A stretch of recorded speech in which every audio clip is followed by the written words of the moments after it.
การบวชดีไหมเขาบวช3 องค์เมื่อวานเนี่ยไม่ถ้าภาษาก็ดี บาลี พระอาจา ว่าร ย์ ไงสาธุโขป่ะไงสาธุโขปปชฌานเนี่ยดี ดี แต่บวชแล้วจะดีมันก็ต้องฝึก เอา ศึกษาเราเรียนพระอาจารย์ ก่อนบวชก่อนจะบวชเนี่ยดีใจพี่น้องดีใจลงขันลงขันลงอะไรไปโอ้ยนี่ใช่ไหมแต่ตอนศึกทำไมเขาไม่มาโหมั่งไม่ก็คณะก่อนบวชคนนั้นก็จะทำบุญ1,500บูชาพระไตรช่วยคณะบวชก็ดีใจข้าบวชหลังบวชแล้วพระจะเหนื่อยใจทำไมทำวัดเช้าทำวัดเย็นกวดตาอะไรอีกไม่ต้องไปเรียนหนังสือปวดหัวอีกว่าไปเรียนนักธรรมกับปวดหัวเนี่ยทุกกะคือหมวด2มันก็2 อย่างใครที่ยังไม่เรียนเขาก็บังคับให้ไปเรียนไปสอบหลวงพ่อจังหวัดก็แล้วสรุปแล้วดีไม่ดีเนี่ยบวชเนี่ยมันดีแต่หลังบวชแล้วเนี่ยมันต้องประคับประคองตัวเองพ่อแม่ญาติพี่น้องก็ต้องลุ้นช่วยมอมเอ้ยอย่าขี้คานเด้ออย่าขี้คานเด้อวันนี้ผมเจอเบอร์แปลกๆฮัลโหลในโทรศัพท์เราเนี่ยมันจะเดี๋ยวไม่ได้พระนักเทศจะไม่ได้ไม้แล้วเรา2 องค์ขึ้นเลยเนาะมันคือมันไม่มีชื่อเบอร์แปลกๆผมฮัลโหลเจริญพรครับหลวงพ่อทำวัดสวดมนต์นั่งสมาธิแผ่เมตตากูทำทุกวันนะกูสวดงานปริวาสสวดมนต์เช้าเย็นแล้วใครแล้วโทรมาจากไหนนะมาจากเพชรบูรณ์มามันพูดอยู่นั่นน่ะหลวงพ่อสวดมนต์ไหว้พระนั่งสมาธิเจริญจิตภาวนาแผ่เมตตามันพูดอยู่ประมาณ6-7 ครั้งแล้วสรุปมันคือมันยมพบาลหรือเปล่าไม่ใช่คอลเซ็นเตอร์นะเหรอกูก็สวดมนต์ทุกวันอยู่นะอาจารย์แล้วอาจารย์เมมเบอร์ไว้เปล่าเผื่อโทรมาอีกไม่ได้เมมหัวก็อะไรวะมันแสดงว่ามีเป็นนิมิตหรือเปล่าอาจารย์ฝันหรือจริงเนี่ยเรื่องจริงเนี่ยโทรมาในโทรศัพท์เลยโทรศัพท์เลยเหรอใครน่ะทำวัดนั่งสมาธิสวดมนต์แผ่เมตตาหลวงพ่อทำวัดสวดมนต์ให้ผมหน่อยหมายว่าหลวงพ่อก็สวดมนต์ทำวัดเช้าเย็นงานปฏิบัติธรรมเนี่ยเขาจะพูดซ้ำย้ำอยู่นะ6-7 ครั้งโทรมารอบ2กับว่าอีกจนผมรำคาญปิดเบอร์หนีขนาดนั้นเลยต้องมีเบอร์ต้องมีเบอร์ยมพบาลบ้างเนาะให้อาจารย์อย่าประมาทให้สมวัดสมบูรณ์ตายแล้วจะเป็นสวรรค์หรอกเบอร์แปลกๆนึกว่าเบอร์มาขอตุกขอตังค์อันนี้เบอร์แปลกๆให้เบอร์บอกให้เราสวดมนต์ไหว้พระนั่งสมาธิแล้วแผ่เมตตาพูดอยู่6 ครั้งแล้วก็แป๊บไปเนี่ยทำไมผมก็เลยนึกอยู่นั่งนึกอยู่มันอะไรวะที่ไหนได้เป็นนี้ไม่ก็ผมก็เลยหนึ่งไม่ประมาทตัวเองด้วยก็ทำวัดสวดมนต์เขาอาจจะโทรมาเตือนเราคนก็ไม่รู้ใครเนาะไม่รู้ใครแม่ชีก็ไม่ใช่มั้งเสียงผู้ชายเนี่ยเนาะผู้ชายเด้อเสียงใหญ่ๆอุ้มๆหน่อยอย่าไม่ออกอย่าลืมนะทำวัดสวดมนต์ทุกวันเสียงทำวัดสวดมนต์ทุกวันเนี่ยทำให้เทวดายิ่งสวดกรณีเมตตาสูตรเนี่ยต้นไม้ใหญ่ๆมีเทวดาไหมเนี่ยมีครับมีเนี่ยเทวดาจาตุมมหาราชชั้นเดียวกับเราเดินสวนกันไปสวนกันมาชื่นใจแล้วก็เทวดาก็ชื่นใจนกหนูปูปีกก็สวดเนี่ยสวดมนต์แปลบ้างมาคตสวดมาคตสวดกรณีบ้างสวดต่างๆคำแปลนี่ฟังแล้วละเอียดยับเลยอิรุปักเขเดินไปนี่งูเงี้ยวเขี้ยวขอนี่หลีกเล่นไม่กัดนะแผ่เมตตา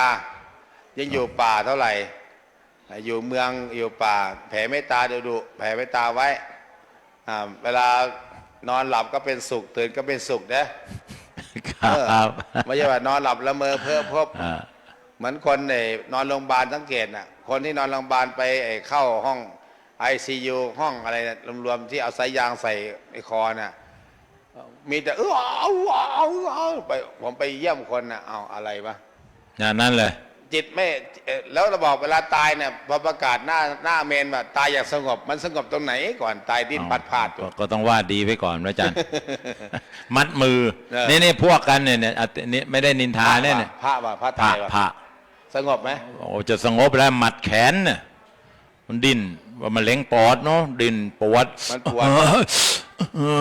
สั่นเนื้อสั่นแน่นเนื้อในดิ้นๆว่า เออก็ไปแล้วเนาะ แต่มีโยมคนหนึ่งที่เป็นโฆษกวิสิตแก้วนาคูเนี่ยลูกศิษย์หลวงพ่อบุญกองเคยมานี่อยู่แล้วก็ช่วยงานวัดศรีนวงศ์เนี่ย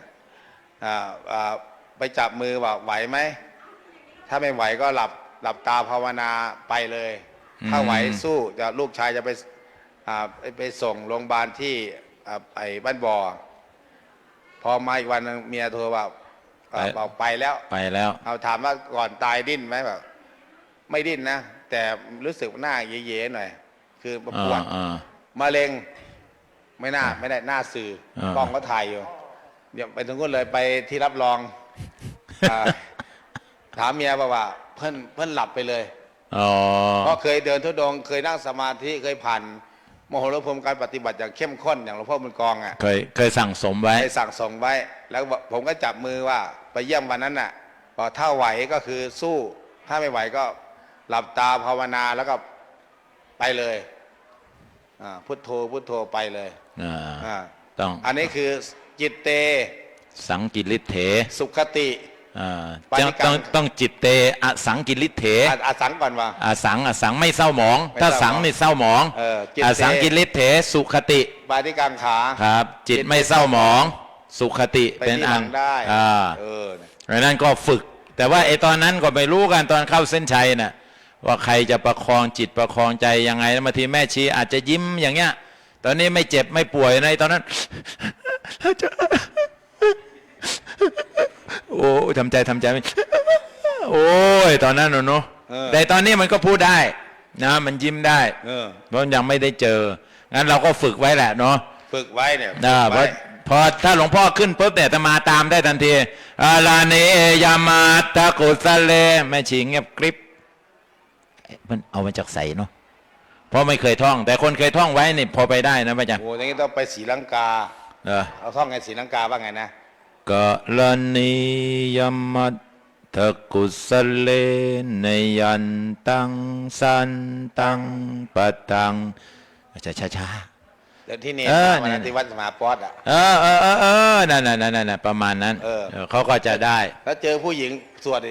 ยังไปกันเองแต่ว่าเขาขึ้นพร้อมกันหมดแสดงว่าอะไรที่เราเคยทำไว้เนี่ยมันก็จะง่ายแล้วคนเคยฝึกจิตฝึกใจไว้เวลามันเจอบททดสอบก็จะฝึกง่ายป่ะจ๊ะเนาะอย่างพระ10 รูปเนี่ยเขาฉันกาแฟเสร็จแล้วเขาก็ท่านแม็กยืนเลยยืนตามเลยเพิ่นเดินเงี้ยไปไหนเดินทุดงไงมันทุดงตรงนี้เหรอเขาเดินสำรวมไงอ๋อครับเดี๋ยวรถชนนะตรงนี้นะเด็กน้อยมาเลยปึ๊บไปนู่นนี่ไม่มีหรอกตรงนี้กำลังขวาพุทธซ้ายโทอยู่ครับขวาพุทธซ้ายโทไม่ได้คิดอะไรนายคนข้างหน้าบอกว่ารถมาเนี่ยยังไม่ทันเนี่ยไม่ทันจิตเพิ่นก็ไปสู่มรรคผลนิพพานด้วยเขาคู่บุญคู่บาปกันเราคู่บุญคู่บาปในอดีตชาติครับถ้าองค์นั้นอย่าเพิ่งมาหยุดฉันกาแฟอีกสัก1 นาทีเด็กน้อยก็ยังไม่ออกจากบ้านก็แค่วค่ายกันไปมันต้องพอดีแหละพระอาจารย์พอดีเห็นรถชนกันไหมล่ะรถชนกันน่ะโอ้ก็ทำไมไม่จอดเยี่ยวเขาปั๊มน้ำมันก่อนไม่เนี่ยแต่ภัยนั่งอยู่เงี้ยพัดลมหล่นมาก็พอดีฟาดท้ายทอยงอกหัวกระแทกพื้นนึกเรียบร้อยเอายายจินแต่ภัยโดนพัดลมเหมือนกันพระอาจารย์นั่งเก้าอี้อยู่ดีๆขาหักหงายไม่เป็นไรไม่ต้องหงายแล้วไปเห็นในสื่อคนที่เขาเปิดเห็นไหมเวลาเขาเปิดดนตรีครับเปิดดนตรีแบบคนที่ตายนั่งจัดรายการอยู่ดีงึกตายไอ้คนหนึ่งกำลังไอ้นักจัดรายการผู้หญิงผู้โฆษกพอพูดแบบล้มมือตึ้งตายใช่เพราะว่าข้างในเราการตายมี108,000 ประการใน YouTube นะว่าใช่นั่งอยู่ดีไอ้คนนั้นเตะบอลวิ่งเตะบอลเลี้ยงไปเลี้ยงมาหัวทิ่มปังตายแล้วหายใจเข้าไม่ออกก็ตายเขาหามส่งบอลกันอยู่ตายในสนามบอลแล้วและชีวิตนี่มีขณะสั้นบอกขณะสั้น นักมวยกำลังเตะกันไปเตะกันมันโดดกันตีเข่าไม่เป็นไรพอถอยออกมาตั้งเอาล้มตึ้มตายไปปั๊มเอาตายตั้งแต่บนเวทีแล้วโอ้นี่คือการแม่ชีนั่งฟังธรรมอยู่ดีๆเอาตายก็มีตายพระยืนพูดอยู่ดีๆตายยังไม่ตายองค์นั่งก่อนเนี่ยแต่เวลาพูดอยู่ยะลาปัตตานีนาทีวาสพูดอยู่เนี่ยเขาเวลาสวดมนต์เขาสวดทางไหนหรือเปล่าไม่ใช่ว่าหันพระพุทธเจ้านั่งอยู่นี่เด้อตั้งอยู่นี่เพื่อเวลาสวดมนต์หันหน้าไปหาพระพุทธเจ้าไม่ใช่นะอยู่ท่านต้องหันหน้าหาโยมหันหน้าให้พระหันหน้าเข้าประตูหน้าต่างถ้าเกิดเห็นชุดดำพรึบลงมาจากรถปุ๊บเนี่ยก็หน้าต่างไหนออกตีปีโซ่เขาวิ่งเลยใช่ไหมวิ่งเลยถึงจะรอดถ้ามันหันหลังจาเยนะวาจายมะเจเงยมาปั้งเรียบร้อยเลยคืออยู่ที่นั่นต้องแบบหูตาต้องไวปฏิรูปประเทศวาสาก็อยู่ไหนก็ต้องหูตาไวได้แล้วมั้งอาจารย์เวลาได้แล้วได้เวลาแล้วนิมนต์ครับนิมนต์ไม่ออกขนาดนี้เยอะแล้วนะเนี่ยมายายนั่งอยู่ลานธรรม30อยู่ทางบ้านอีก300ข้างนอกก็นั่งได้นะข้างนอกที่หน้าวิทยุ300 คนลงทานก็เยอะคนติดตาม Facebook YouTube วัดป่าเนี่ย70,000 กว่า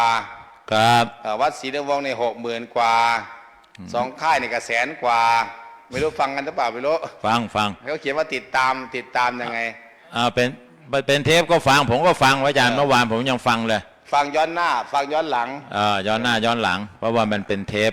มนครับพระอาจารย์แม่ก็ออกเดี๋ยวผมไปตามหมดเมื่อวานไม่ได้ออก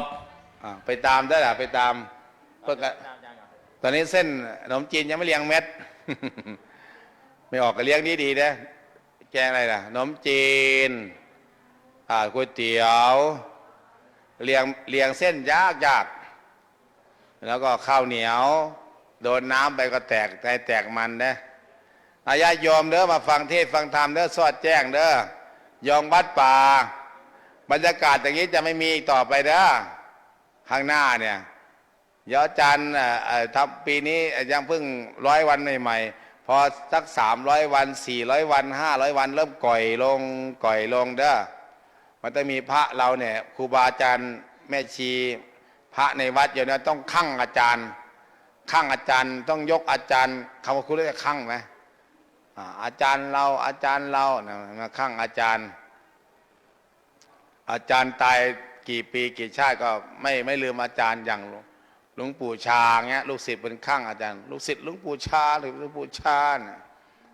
วัดนี้นะวัดใครเอาลูกศิษย์หลวงปู่ชานะสายนกประพงเขาเรียกว่าคั่งแล้วก็รูปแบบวัดใหญ่กับวัดบ้านเป๊ะฉันเข้าในบาทฉันเอกาจัดศาลาสะอาดไปไหนวัดคำว่าวัดหนองประพงนี่ศาลาเนี่ยมาตรฐานสะอาดเหมือนกับศูนย์แก้วศูนย์ธรรมกายน่ะอยู่มุมไหนจุดไหน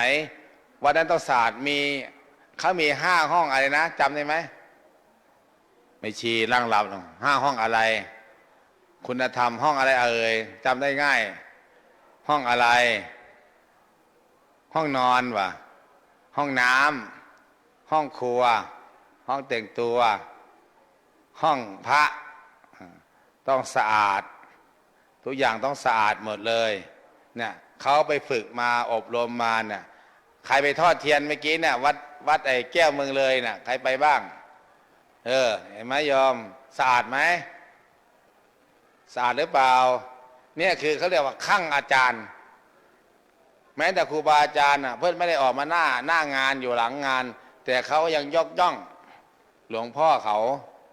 เรียกว่าคั่งแล้วหลวงพ่อเขาว่ายังไงอย่างอาจารย์เนตรพูดมานั่น2 ชั่วโมงกว่าน่ะเขาพูดตามสเต็ปที่เขาไปอบรมวัดใหญ่มาต้องทำยังไงบ้าง1 2 3 4 5แล้วเขาเนี่ยตอนนี้อยู่ผมกำลังหานาคผมมีนาคอยู่กับมือเนี่ยได้16 นาคจะหาอีก4 นาคเป็น30 นาคบวชเข้าพรรษาคุณหานาคได้ไงเนาะตอนนี้นาคผมกำลังเมา ปีนบ้านด็อกเตอร์อยู่นาคเมาก็ให้โอกาสเขาก็ยังดีนะเขามีใจมาบวชแต่วันนี้เขายังแบบกิเลสตัณหาราคะยังมาลุมเล้าอยู่จึงเอาเงิน20 บาทไปซื้อเหล้ากินก็เลยเมา แต่ก็เรียกมาสอบถามนะไหวไหมนั่นนะเขาก็ฝึกจากคนขี้เหล้าเมายาเนี่ยขี้ม้าเนี่ยเขาก็มาปรับเปลี่ยนเป็นพระเรียกว่าพระหนุ่มชายไทยชายไทยแมนนะแมนพระคนแมนก็สามารถมาบวชมาพึ่งปฏิบัติเปลี่ยนแปลงตัวเองทำโน่นทำนี่อาจารย์ใหญ่มาแล้วมาอาจารย์ใหญ่ไม่มาหรอกแค่นี้แหละว่าไปเรื่อยๆจะมาเขาเอาตรงนู้นก่อนมั้งจะได้เห็นบรรยากาศเห็นป้ายเห็นภาพ25-26 กรกฎาคม 69ทำบุญ100 วันเช็คแล้วก็หลวงพ่ออำนาจ2 ปีแล้วก็บวชพระ3 องค์เพื่อจะกตัญญูกตเวทิตาต่อครูอาจารย์บวชจำพรรษาด้วยไม่มีอะไรให้อาจารย์ก็เลยขอบวชขอบวชโอ้ประกาศเด้อใครยี่ห้ออะไรใครทำบุญกุญแจรถพวงใหญ่ๆหรือว่าหล่นหายจากกระเป๋าไปรับที่กองในวยการเนี่ยนะโยมนะช่วงนี้เวลานี้พระอาจารย์ใหญ่มหาสมปองวุฒิโตจากวิหารธรรมอุดรธานีบาลีใหญ่กรรมฐานบาลีใหญ่บาลีเล็กวิปัสสนากรรมฐานจะได้ใครอยากศึกษาวันนี้เพิ่นก็เอามาพูดสมัยก่อนเทศคู่กันวันนี้เทศเดียวจะขึ้นธรรมาสแล้วญาติโยมตั้งใจฟังเด้อให้เป็นเจ้าภาพกันเทศก็เตรียมไว้ญาติโยมอยู่ทางบ้านนะจ๊ะญาติโยมทางบ้านติดตามรับฟังทางแอปพลิเคชันระบบ Android Play Store วิทยุขึ้น 96.50 อย่าเพิ่งกราบเดี๋ยวก่อนอย่าเพิ่งกราบยังไม่ชี้ใจเย็นเดี๋ยวจะมีสัญญาใจให้อย่าเพิ่งกราบต้องมีกลืนนิดนึงเขาถ่ายทอดออกไปทั่วโลก180 ประเทศชมเราอยู่ตรงนี้มหกรรมงานทำบุญอุทิศให้กับพระครูจริยสารธรรมหลวงตาอำนาจพระครูจริยธรรม100 ปี100 วันไม่ใช่100 ปีนะหลวงตาอำนาจ2 ปีแล้วก็บวชพระเพื่อตอบแทนบุญคุณครูบาอาจารย์3 รูปจำพรรษา3 เดือนไตรมาสช่วงนี้อาจารย์ก็ขึ้นพร้อมญาติโยมก็พร้อมเครื่องเสียงก็พร้อมทุกอย่างพร้อมกล้องพร้อมที่จะฟังเทศฟังธรรมพร้อมกันนะ1 2 3กราบองค์แสดงธรรมเอากราบกราบ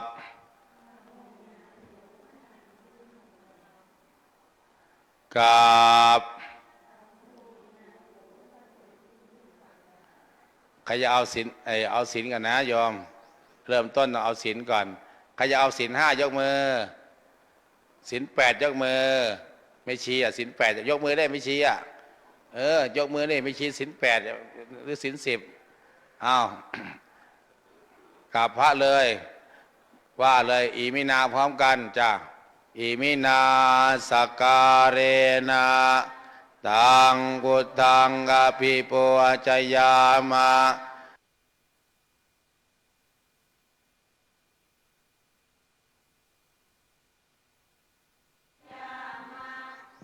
อิมินา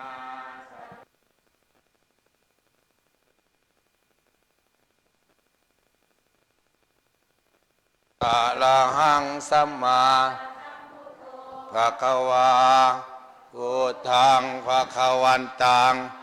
วาเทมิกาพุทโธเมนาโถขึ้นสว่าง ภะคะวะตาธัมโมธัมมังนามัสสามิกราบนะโถสุปฏิปันโนภะคะวะโตวากสังโฆสังฆังนามามิกราบสังโฆเมนาโถพระโสดที่พึ่งของเรามะยังพันเตติสลาเนนะสหะอัตถศีลานิยาจามาทุติยามปิมะยังพันเตติสลาเนนะสหะ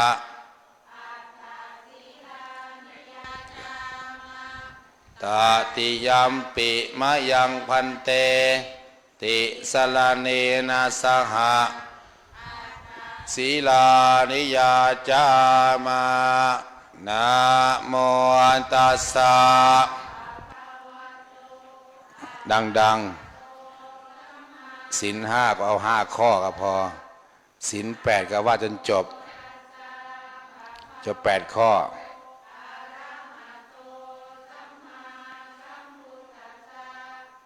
นะโมตัสสะรับศีลแบบพุทธมามกะพุทธังดังๆช่วยกัน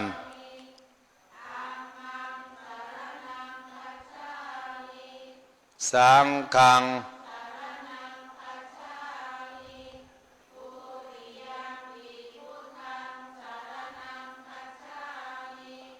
ทุติยามปิทุติยามปิ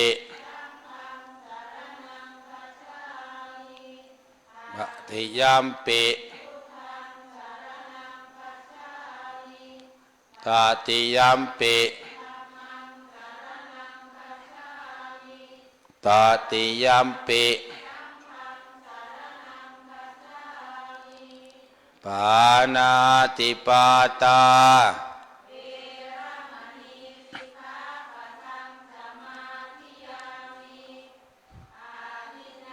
แม่ชีก็ว่าถึง8 ข้อเลยไม่ออกศีล5ก็ว่าออกแค่5 ข้อก็พอสุราเวระมณี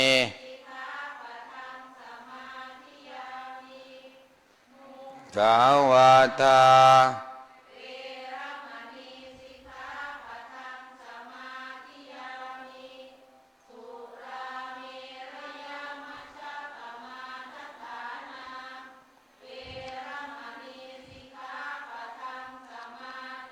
ไม่ชี้ต่อ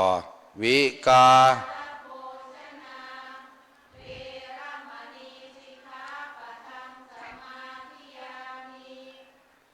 จักขีตวามาลาคันทะ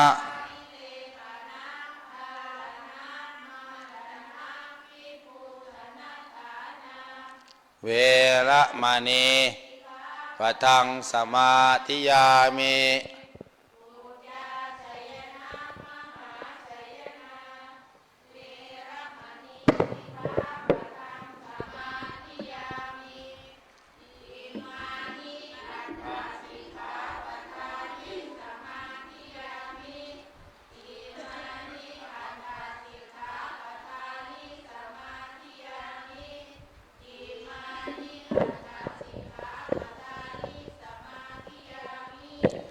อิมานิ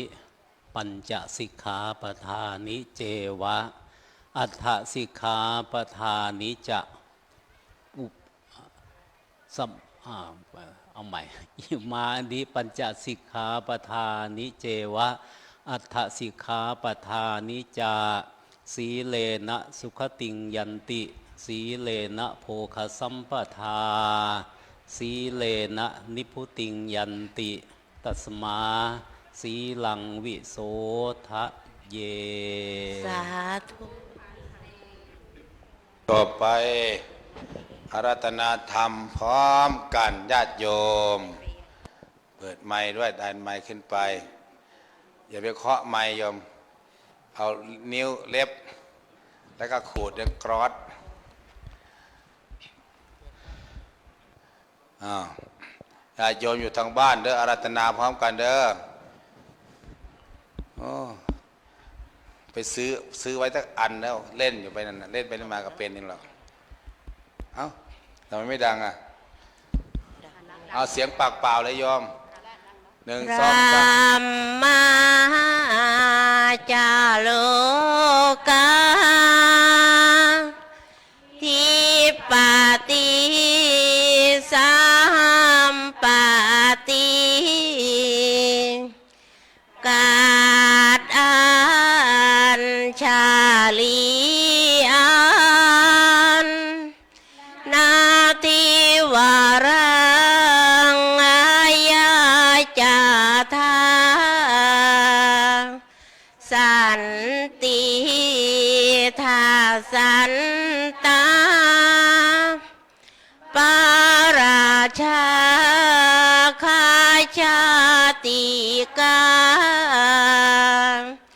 เทเสตุธรรมังอนุกรรมปีมังประชากราบนิมนต์เจ้าค่ะขอโอกาสครูบาอาจารย์ สาธุชนทั้งหลายทั้งที่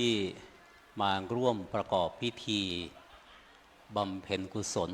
อุทิศถวายแด่พระครูจริยสังฆธรรม แล้วก็หลวงพ่อองค์อาจสุจิตโตพร้อมกันทั้งหลวงพ่ออำนาจองค์อาจ หลวงพ่ออำนาจสุจิตโตนะทั้งหลวงพ่อหลวงลูกนะญาติมิตรพี่น้องพวกเรามีความเคารพนับถือทำบุญอุทิศถวายไปพร้อมกันสักคราวเดียวนะส่วนคุณแม่ก็นั่งอยู่ตรงนี้พระพุทธเจ้าก็จะนำเราเข้าสู่การฟังธรรมด้วยคำพูดเฉพาะของพระพุทธเจ้าเอามาพูดให้ฟังได้อยู่ถ้าใครมีหูมีไหมมีหูไหมได้ยินเสียงไหมถ้าใครมีหูได้ยินเสียงปล่อยศรัทธามาถ้าใครมีหูจงปล่อยศรัทธามาเถิดเราจะเปิดประตูแห่งอริยธรรมให้ได้สดับรับฟังคำนี้ของพระพุทธเจ้าตรัสไว้แล้วยกมากล่าวพอเป็นแนวต่อจากนี้ไปจะได้ฟังพระธรรมเทศนากันปฐมฤกษ์ตั้งแต่นี้เป็นต้นไปจนโต้งรุ่งวันนี้นะในช่วงเย็นก็จะมีจังเริญพระพุทธมนต์สวดทักษิณานุปทาน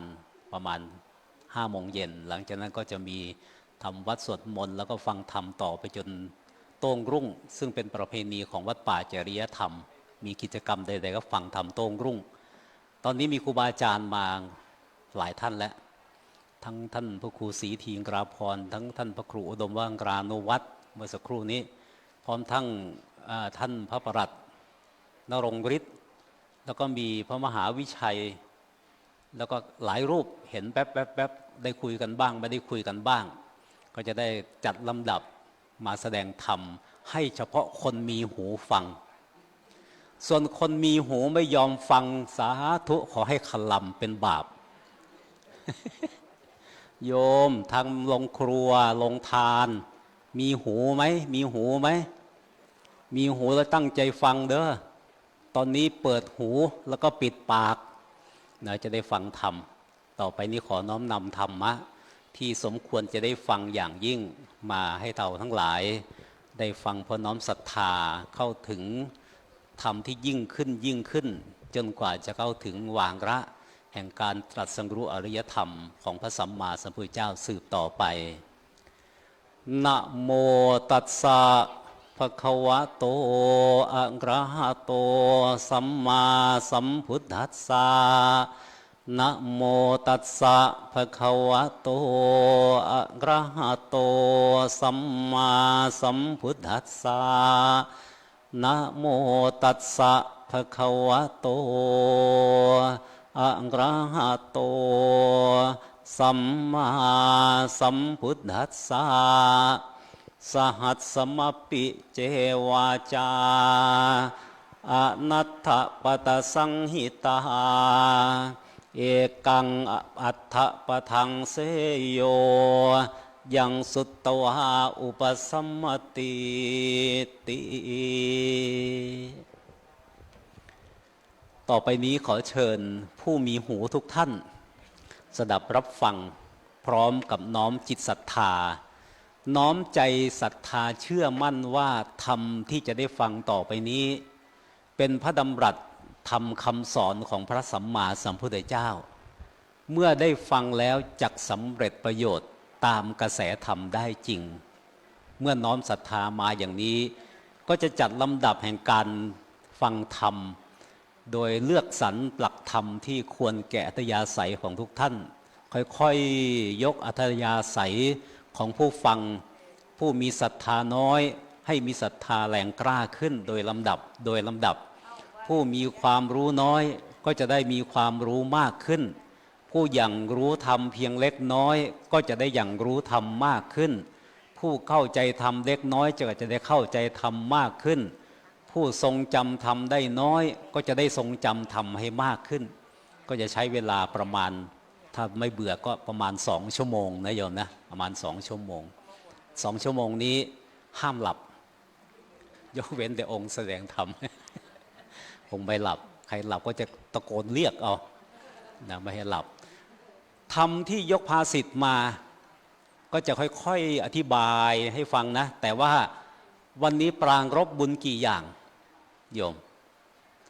พระครูอุดมก็เล่าอยู่เมื่อกี้บุญกี่ชนิดวะเนี่ยบุญกี่ชนิด1บุญอะไรก่อนบวชพระ3 องค์3 รูปอะไรอีกตั้งกองบุญอุทิศให้ใครให้พระครูจริยสังฆธรรมหรือที่เรียกแบบคุ้นเคยแบบกันเองก็อาจารย์นิรุตทั้งปีทั้งชาติท่านเป็นพระครูแล้วก็ยังอาจารย์นิรุตอยู่นี่แหละนะใครอีกหลวงพ่อสามารถเรียกหลวงพ่อหรือหลวงตา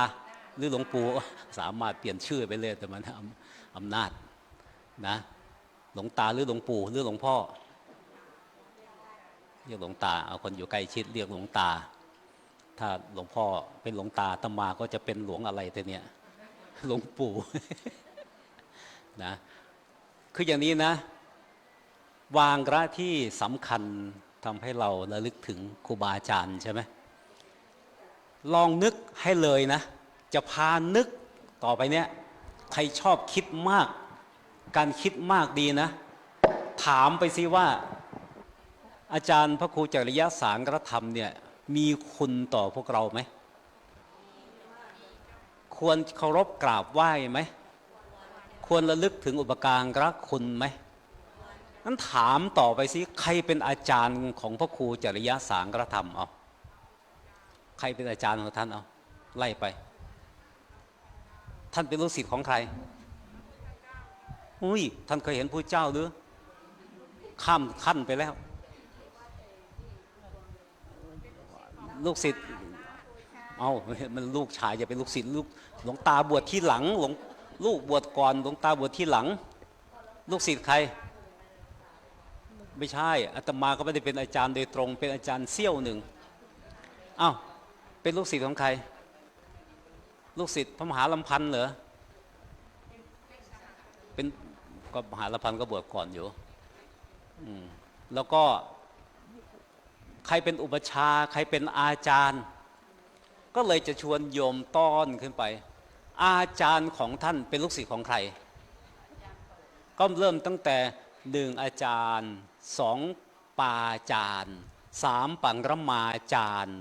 และสุดท้ายก็คือพระศาสดาจารย์อาจารย์เกินพระศาสดาไปมีไหมไม่มีถ้าระลึกถึงพระครูจริยสังฆธรรมในวันนี้ต้องระลึกเลยไปว่าท่านเก่งขนาดนี้ใครเป็นอาจารย์ท่านคำพูดนี้ไม่ได้พูดเองนะท่านพระสารีบุตรเถระเคยได้ยินชื่อไหมรู้จักไหมพระสารีบุตรอัครสาวกเบื้องขวารู้จักไหมอัครสาวกเบื้องซ้ายชื่ออะไรพระโมคคัลลานะรู้จักจริงนะเนี่ยอยู่วัดไหน โอ้ยอยู่หลายวัดอยู่ตั้งแต่วัดพระเวรุวันวัดแรกของท่านน่ะบวชปุ๊บอยู่วัดพระเวรุวันเลยอยู่ปีเดียวกันกับที่พระเจ้าพิมพิสารถวายวัดป่าไผ่ให้เป็นวัดแห่งแรกในพระพุทธศาสนาท่านพระสางรีบุตรและท่านพระมหาโมคคัลลานะก็ได้อยู่วัดนั้นเป็นวัดแรกบวชที่ไหนก็บวชที่นั่นแหละวัดพระเวรุวันนั่นแหละใครเป็นอาจารย์ของท่านพระพุทธเจ้าตอนนั้นยังไม่มีใครเป็นอาจารย์เลยนะแต่ว่าก่อนมาบวชมีอาจารย์อยู่แล้วคืออาจารย์สนชัยพระสางรีบุตรผู้ที่เรารู้จักท่านว่าขนาดพระสัมมาสัมพุทธเจ้าก็ทรงยกย่องพระสางรีบุตรว่าเป็นผู้เลิศในบรรดาพระสาวกทั้งหมดเอามารวมกัน100 องค์พันองค์หมื่นองค์แสนองค์ก็ช่างแล้วก็เลือกเอาเฉพาะผู้มีปัญญามารวมกันหลายพันองค์ก็ตามเมื่อมารวมกันทุกองค์ที่มีปัญญาแล้วพระสางรีบุตรปัญญาเลิศที่สุดวันที่ท่านพระสางรีบุตรจะได้เหตุแห่งการมาบวชเป็นพระในพระพุทธศาสนาเพราะตอนนั้นเป็นปริพาชกเขาไปบวชเป็นปริพาชกมาก่อนอาจารย์ของเขาคืออาจารย์สนชัยอยู่ที่ไหนกรุงราชคฤห์กรุงราชคฤห์อยู่ที่ไหนเมืองหลวงของแคว้นมคธแคว้นมคธอยู่ที่ไหนก็ที่พระเจ้าตรัสรู้นี่แหละใต้ต้นพระศรีมหาโพธิ์เนี่ยเป็นแคว้นมคธเมืองราชคฤห์เป็นเมืองหลวงเมื่อท่านพระสางรีบุตรกับท่านพระมหาโมคคัลลานะซึ่งเป็นสหายไม่ใช่สหายเฉพาะในยุคท่านนะพ่อเป็นสหายมาแล้ว7 ชั่วโคตรพ่อของพระสางรีบุตรกับพ่อท่านพระมหาโมคคัลลานะเนี่ยได้ลงคำมั่นสัญญาผูกเสี่ยวกันมาเป็นช่วงมาถึงช่วงนี้ก็ผูกเสี่ยวกันอีกถ้าตระกูลของเรามีลูกคนแรกเป็นชายหรือคนแรกเป็นหญิงทั้งหมดเหมือนกันก็ตามเราจะให้เป็นสหายรักกันเพื่อเป็นการผูกวงตระกูล2 วงเนี่ยให้เป็นสหายกันเหมือนกับที่ผ่านมาแล้ว7 ชั่วโคตรแต่หากฝ่ายใดฝ่ายหนึ่งเป็นหญิงฝ่ายหนึ่งเป็นชายก็จะให้แต่งงานกัน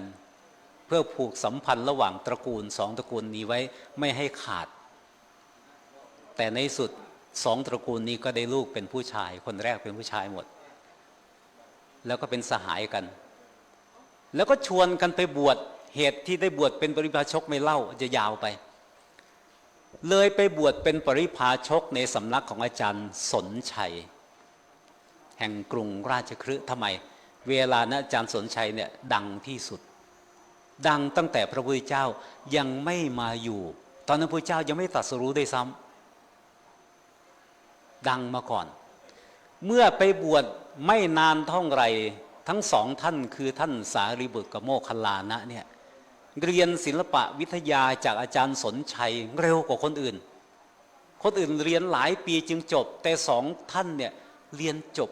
ไม่ถึงปีอาจารย์สนชัยโอ้ยเราลูกศิษย์เก่งมีหนำซ้ำเป็นตระกูลผู้มีชื่อเสียงที่สุดในกรุงราชคฤห์เวลานั้นดูสิขนาดมาบวชนะมีผู้ติดตามมาบวชฝั่งละ250โน่นน่ะสารีบุตรก็มีบริวารมา250โมคคัลลานะก็มีบริวารมา250 2 คนไปบวชพร้อมกันน่ะมีบริวาร500อ่ะเยอะนะไปปุ๊บเดียวก็เต็มสำนักละ500เนี่ยเมื่อเรียนจบแล้วอาจารย์สนชัยแบบนี้ต้องผูกมัดไว้ไม่ให้หนีไปไหนก็เลยมอบหน้าที่การสอนลูกศิษย์เป็นลูกศิษย์ที่ช่วยอาจารย์สอนเป็นอาจารย์รองจากอาจารย์แต่ทั้ง2 ท่านเนี่ยรู้สึกว่าศิลปศาสตร์ในโลกเนี่ยอาจารย์ของเราก็ว่าเก่งแล้วในโลกนี้จะไม่มีคนอื่นที่จะเก่งกว่าอาจารย์ของเราบ้างเลยหรือเอาละเราจะไปหาอาจารย์ที่เก่งกว่า2 คนก็เลยมีอนัตคำมั่นสัญญาต่อกันเป็นข้อตกลงไว้ว่าถ้าเมื่อไกลเราไม่ได้ไปด้วยกันเช่นเวลาออกบิณฑบาตภิกษาอาจารย์ปริพาชกเขาก็บิณฑบาตนะ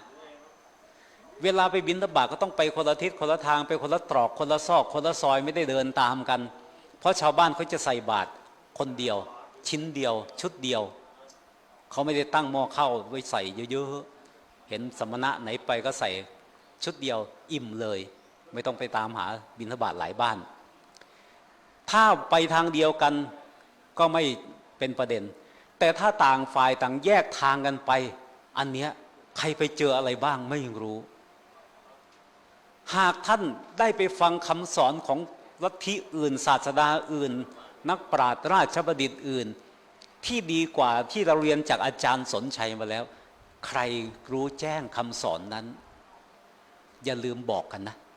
ให้บอกกันด้วยอย่าเก็บเอาไว้คนเดียวรู้อะไรมาต้องให้บอกเพื่อน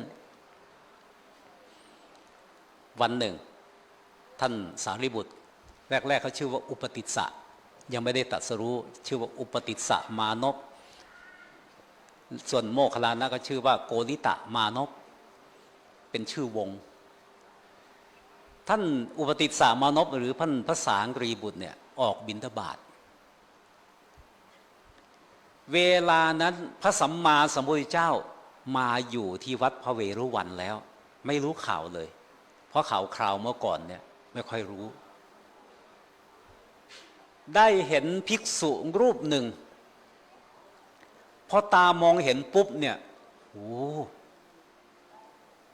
เราเกิดมาในโลกนี้เห็นสมณะชีพราหมณ์มาเยอะแยะรวมทั้งอาจารย์เราก็เป็นอาจารย์เจ้าลัทธิยังไม่เคยเห็นนักบวชใดๆที่มีความงามสะดุดตาขนาดนี้ไม่ใช่งามแบบรูปหล่อแต่งามด้วยลีลาท่าทางนุ่งห่มเป็นปริมณฑลเรียบร้อยจะเดินจะเหินอินทรีย์สังวรดูงดงามจนใจเนี่ยเลื่อมใสไปก่อนแล้วไม่ทันได้ตั้งใจว่าจะเลื่อมใสด้วยซ้ำเพราะเห็นงามทางตาใจมันก็มาเลื่อมใสถ้าได้ยินเสียงเพราะทางหูใจก็เลื่อมใสเป็นต้นใจเลื่อมใสโอ้สมณะนี้ใครกัน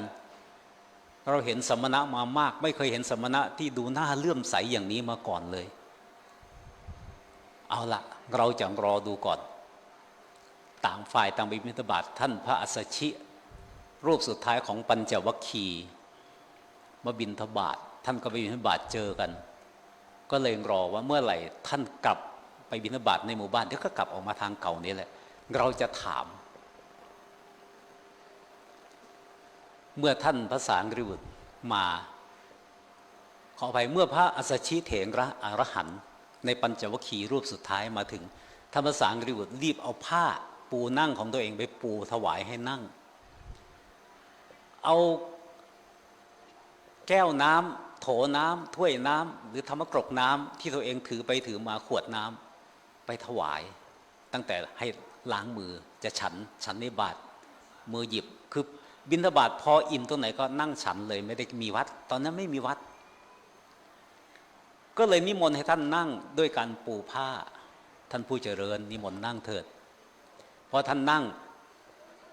เทน้ำล้างมือให้พอล้างมือเสร็จแล้ว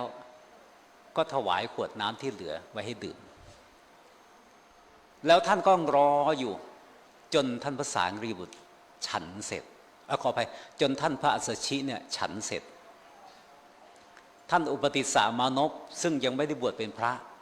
เรียกว่าอุปติสสะมานพเป็นลูกศิษย์ของปริพาชก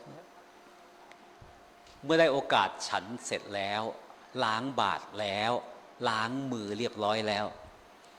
จึงขยับเข้าไปใกล้ๆถามคำถามเหมือนที่อาตมาถามเมื่อกี้เนี่ยถามว่าท่านเป็นลูกศิษย์ของใครไม่ถามชื่อนะท่านเป็นลูกศิษย์ของใครใครคืออาจารย์ของท่านอุ้ยย้ำนักเนี่ยเป็นลูกศิษย์ใครคืออาจารย์ท่านคำถามซ้ำกันหรือเปล่าไม่ซ้ำคำถามแรกท่านเป็นลูกศิษย์ของใครส่วนใหญ่เรามักจะไปถามว่าโอ้ยเกิงปังคางมันเนี่ยลูกศิษย์ใครวะเนี่ยใช่ไหมไปถามหาแต่อาจารย์ พระที่ไม่เรียบร้อยใช่ไหมส่วนพระเรียบร้อยไม่ถามหรอกท่านเป็นลูกศิษย์ของใครคำถามที่แรกต่อมาคำถามที่สองใครเป็นอาจารย์ของท่านคำถามที่สามอาจารย์ของท่านสอนอะไรบ้างคำถามที่สี่ในคำสอนที่ได้ฟังมาทั้งหมดท่านชอบคำสอนไหนที่สุดนี่สี่ข้อนะวันนี้โยมต้องจับให้ได้ถ้าอาตมาบรรยายไปบรรยายไปโอ๊ยบรรยายดีจังใครเป็นอาจารย์เนี่ยพระองค์นี้ใครเป็นอาจารย์อาจารย์ใครเป็นลูกศิษย์ท่านเป็นลูกศิษย์ของอาจารย์ไหนอาจารย์อะไรเป็นอาจารย์ของท่านอาจารย์ท่านสอนมาอะไรบ้างแล้วท่านชอบคำสอนของอาจารย์ข้อไหนที่สุดจึงมาพูดอยู่เนี่ยฟังนะสี่คำถามนะจำได้ไหมหนึ่งท่านเป็นลูกศิษย์ของใครสมมติว่าแม่ชีเข้าไปตลาดนะเห็นแม่ชีวัดนู้นวัดนี้มาซื้อของตลาดเยอะแยะแต่แม่ชีคนนี้เรียบร้อยถ้าก็ถามโอ้ยใครเป็นอาจารย์ของแม่ชีเหรอพระครูจริยสารธรรมอย่างนี้นะเอ้าท่านมรณภาพแล้วไม่ใช่เหรอโอ้ท่านสอนตั้งแต่ยังไม่มรณภาพใช่ไหมหนึ่งท่านเป็นลูกศิษย์ของใครสองใครเป็นอาจารย์ของท่านสามอาจารย์ของท่านสอนอะไรบ้างและสี่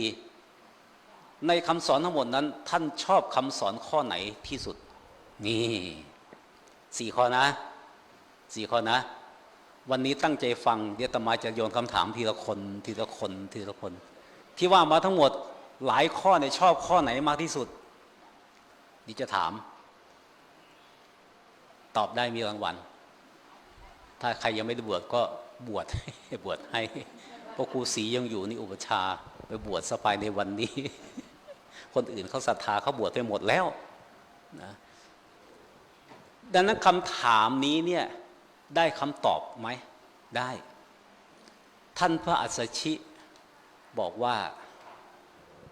อาตมาเป็นพระบวชใหม่จริงๆนะท่านบวชหลังวันอาสาฬหบูชาแล้วนี่มาถึงเนี่ยเดือนสามบวชเดือนแปดนี่มาถึงเดือนสามท่านบวชมากี่เดือนแล้ว8 ถึง 3กี่เดือนกี่เดือน8 ถึง 3กี่เดือนนับไปสิ9 10 11 12 1 2 3 7 เดือนท่านได้7 เดือนได้1 พรรษาแล้วเพราะสมัยนั้นพระเจ้ายังไม่ได้บัญญัติให้อยู่จำพรรษาก็ถือว่าได้พรรษาหนึ่งแล้วพรรษาแปลว่าฤดูฝนพรรษานะได้1 ฤดูฝนแล้วบางทีบ้านเราก็ถามนะอุ้ยอายุเท่าไหร่เนี่ยได้กี่ฝนแล้วเนี่ยแล้วก็ถามกันนะอายุกี่ฝนแล้วพอถามอย่างนี้ท่านพระสัชชิถ่อมตัวว่าอาตมาเพิ่งบวชใหม่ถ้าท่านจะฟังคำสอนอาตมาก็คงพูดให้ฟังได้พอย่อๆไม่สามารถแสดงโดยพิสดารได้เพราะบวชใหม่ฟังมายังไม่เยอะท่านภาษาอังกฤษบุตรก็บอกว่าท่านพูดเจริญไม่ต้องพูดหลายคำก็ได้ท่านพูดเฉพาะหัวข้อมาก็พอที่เหลือเป็นภาระของข้าพเจ้าจะทำความเข้าใจดังนั้นวันนี้จะพูดแต่หัวข้อพอไหมที่เหลือตีความเอาดีไหมเอาทำไมอ่ะ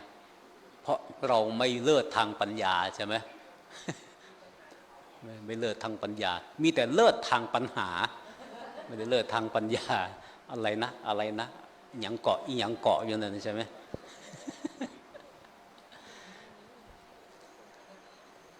ท่านพระอัสสชิก็เลยแสดงธรรมให้ฟังว่าเยธรรมมาเหตุปภวาเตสังเหตุงตถาคโตเท่านี้ท่านภาษาริบุตรบรรลุโสดาบันแล้วอะคาถายังแสดงไม่จบเลยอะเตสังจะโยนิโรโทจะเอวังวาทีมหาสมโนยังไม่ได้พูดเลยแต่พูดจบคาถานะแต่ท่านบรรลุได้ครึ่งคาถาบรรลุโสดาบันแล้วนอกนั้นฟังต่อให้จบดังนั้นถ้ามีคำถามอย่างที่อาตมาถามเบื้องต้นว่าอาจารย์นิรุตเก่งขนาดเนี้ยท่านเป็นลูกศิษย์ของใคร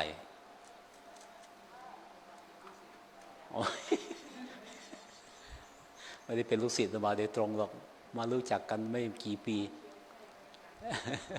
อ้างแต่อาจารย์ใหญ่ไปเรื่อยเลยท่านใครเป็นอาจารย์ของท่านอาจารย์ของท่านสอนอะไรบ้างพูดบ่อยมานี่อะไรอะให้ไปอบรมพระไตรปิฎก2 ครั้งไม่จบเลยเพราะห่วงแต่วัดห่วงแต่สถานีวิทยุ ไปหายแวบไปกับพระครูศรีจบอาจารย์นิรุตไม่จบสุดท้ายไม่ได้นะก็เลยบังคับเอาอย่างนี้ตอนนี้ผมสังเกตท่านไม่มีอะไรจะพูดแล้วออกวิทยุเนี่ยเอาพระไตรปิฎกไปอ่านให้โยมฟังแล้วกันนะก็เลยบังคับให้หาพระไตรปิฎกไว้ไม่มีอะไรจะพูดก็เปิดพระไตรปิฎกอ่านธรรมะจากพระไตรปิฎก ท่านจะอ้างแต่ของอาตมาว่าเปิดตู้พระไตรปิฎกอะไรนะนั่นแหละมีคำพูดเยอะขึ้นทีนี้โอ้โหมีเรื่องราวละเอียดประณีตตามพระไตรปิฎกเป๊ะอ่านนะใช่ไหมนั่นแหละท่านก็อธิบายขยายความให้ฟังอย่างเนี้ยนั้นวันนี้ถ้าเราเห็นใครที่ดลตาดลใจโอ้ยกิริยามารยาทเรียบร้อยเหลือเกินยืนเดินเหินอะไรเรียบร้อยงดงามน่าเลื่อมใสเหลือเกินใครเป็นอาจารย์โน้ลูกศิษย์ของใครเนี่ยเข้าไปทาบทามตามไปดูอาจารย์เลยตามไปดูอาจารย์เหมือนสุดท้ายพระสารีบุตรพอฟังจบแล้วท่านพูดอะไรต่อไปกับพระอัสสชิเถระรู้ไหมท่านผู้เจริญเวลานี้พระศาสดาของเราอยู่ที่ไหน พระศาสดาของเราเลยนะเพราะท่านเป็นอริยสาวกท่านบรรลุโสดาบันเนี่ยหลุดออกจากความเป็นสาวกของปริพาชกทันทีนะบรรลุธรรมขั้นอริยธรรมเป็นพระโสดาบันท่านถามทันทีว่าเวลานี้พระศาสดาของพวกเราอยู่ที่ไหนท่านพระอัสสชิก็บอกว่าอาตมาตั้งแต่พระเจ้าส่งให้แยกทางกันไปทางละคนตั้งแต่หลังออกพรรษาตั้งแต่กลางเดือน11จนบัดนี้ไม่ได้เจอเลยเมื่อทราบว่าพระองค์มาประทับอยู่พระเวรุวันก็ตั้งใจจะไปกราบที่พระเวรุวันพระสารีบุตรได้ฟังลากันนาทีคำที่คิดได้ตอนนั้นคือว่าเราตกลงกับท่านโกริตะหรือโมคคัลลานะเอาไว้ว่าถ้าใครได้ดวงตาเห็นธรรมก่อนจะรีบบอกอีกคนหนึ่งท่านโมคคัลลานะสังเกตเห็นวันนี้สหายของเราไปบิณฑบาตทำไมกลับช้าแท้เนี่ยดูสิเนี่ยเรามาถึงก่อนฉันจนอิ่มแล้วนั่งชะเง้อรออยู่หน้าที่พักเนี่ยไม่เห็นกลับมาสักทีแต่พอคิดอยู่ก็เห็นเดินมาหน้าอิ่มบานมาเลยท่านโมคคัลลีหรือท่านโมคคัลลานะหรือท่านโกริตะเนี่ยรู้ทันทีสหายของเราต้องเจอนักปราชญ์เจอบัณฑิตใครสักคนเข้าใจธรรมอย่างใดอย่างหนึ่งกิริยาท่าทางมาไม่เหมือนเดิมอ่ะคือการเดินของปุถุชนกับการเดินของพระอริยะแค่รอยต่อนิดเดียวเปลี่ยนไปทันทีนะเปลี่ยนไปทันทีอะไรที่ยังไม่ประณีตด้วยกายด้วยวาจาใจเมื่อบรรลุธรรมอริยธรรมนั้นจะกลายเป็นประณีตทันทีเลยแม้ดูท่าทางจะรีบเร่งมาก็จริงแต่งามเหมือนลอยมาเลยตั้งใจรอทันทีเลยปูผ้าไว้รอเลยสหายของเราคงรู้ทำข้อใดข้อหนึ่งแน่แล้วปูผ้าพอมาถึงสหายนั่งตรงนี้นั่งเลยท่านคงได้ฟังธรรมของใครสักคนท่านต้องเข้าใจธรรมข้อใดข้อหนึ่งแน่นอนอย่าช้าแสดงให้เราฟังเดี๋ยวนี้เห็นไหมไม่ใช่ว่าอาจารย์ไปไหนมาไหนมาไปฝึกไปอบรมไปเข้าคอร์สที่นั่นที่นี่มากับโอ้ยอาจารย์พักก่อนเธอเหนื่อยดูท่าทางจะเหนื่อยพักก่อนใช่ไหมแทนที่บอกอาจารย์มีอะไรเหรอรีบพูดให้ฟังเดี๋ยวนี้เลยไปว่าสักทีใช่ไหมอาจารย์พักก่อนก็ได้อะไรประมาณนี้คือไม่ค่อยอยากจะฟังเท่าไหร่หรอก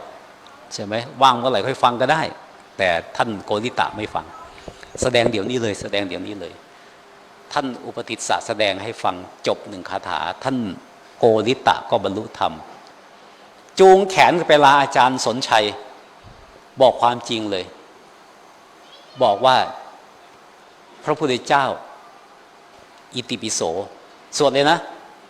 อิติปิโสภควาอรหังสัมมาสัมพุทโธที่เรื่องราวทั้งหมดเป็นอย่างนี้เพราะพระผู้มีพระภาคพระองค์นั้นน่ะเป็นผู้ห่างไกลจากกิเลสตรัสรู้ชอบได้โดยพระองค์เองเป็นผู้เพียบพร้อมด้วยวิชาจรณะเสด็จไปดี เป็นผู้รู้แจ้งโลกเหมือนที่เราสวดอิติปิโสแปลเนี่ยอาจารย์สนชัยได้ฟังแล้วโอ้โหร้อนรุ่มไปทั้งตัวไม่ใช่ร้อนรุ่มเพราะชื่นใจนะเดือดดานลูกศิษย์นอกคอกอยู่กับเราแต่มันไปชอบคำสอนของอาจารย์อื่น มาลาอาจารย์ผมจะลาไปแล้วอาจารย์ก็เลยโกรธบอกว่าโอ๊ยจะไปจริงๆเหรอไปถามคำถามหน่อยก่อนไปในโลกนี้คนโง่กับคนฉลาดใครมากกว่ากันเอาโยมตอบสิเอาในโลกทั้งหมดเนี่ยคนโง่กับคนฉลาดใครมากกว่ากันคนโง่เท่านั้นจึงจะรู้ว่ามีคนโง่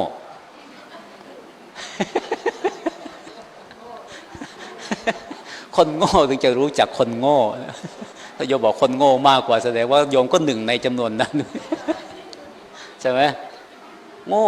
เพราะคำว่าโง่ในที่นี้ไม่ได้แปลว่าเซอร์เบอร์ไม่รู้เรื่องอะไรแต่ว่ายังไม่บรรลุอริยธรรมยังเป็นโลกียะปุถุชนหนาๆอยู่ใช่ไหม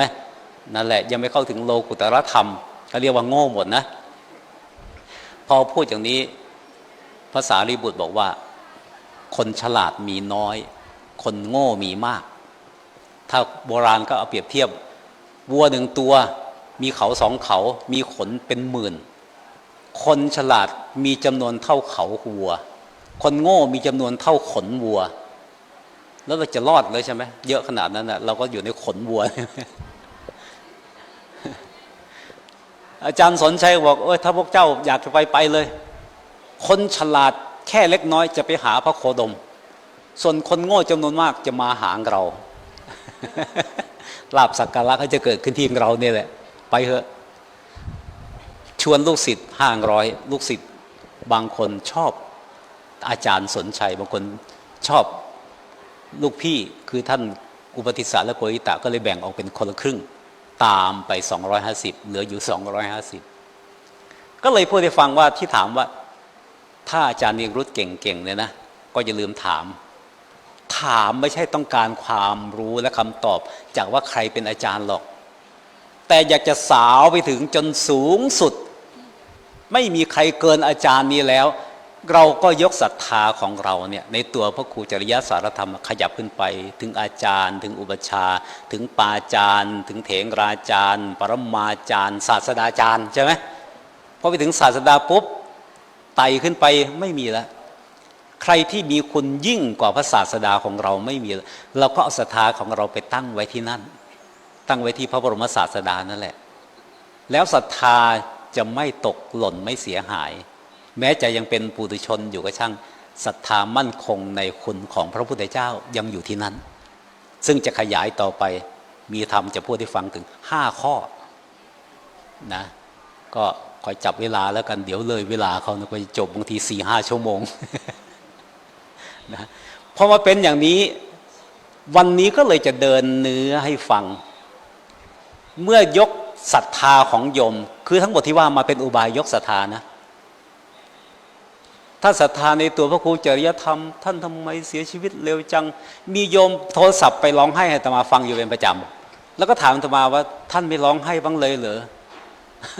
ท่านไม่ห่วงอาจารย์นิรุตเหรอท่านไม่เสียดายอาจารย์นิรุตเหรอโอ้แต่เขาจะพูดโอ้โยมมันจะมาชวนอาตมาร้องไห้ทำไมเนี่ย แล้วก็เมื่อกี้คุยกันมีใครฝันเห็นอาจารย์นิรุตบ้างไหมพระครูศรีก็บอกไม่ฝันผมก็ไม่ฝันนะมีโยมชอบโทรไปถามผมฝันเห็นอาจารย์นิรุตบ้างไหมเขาไม่ถามอย่างนี้เขาถามว่าอาจารย์นิรุตมาเข้าฝันบ้างไหมวิท่านจะมาทำไมถ้าไปอยู่กายทิพย์จะมาแปดเปื้อนเอาไว้กายเต็มไปด้วยปฏิกูลโสโครกอย่างเราเนี่ยท่านมีมาแล้วเขาบอกว่าเขาอยากฝันเห็นแต่ไม่เห็นโอ้โทรมาร้องไห้อยากฝันเห็นอาจารย์นิรุตคนที่ติดตามรายการประจำนี่แหละทีนี้มาดูว่าพอเป็นอย่างนี้นะที่อาตมาบอกว่าถ้าศรัทธาเปรียบเทียบนะศรัทธาในตัวพระครูจริยสางฆธรรม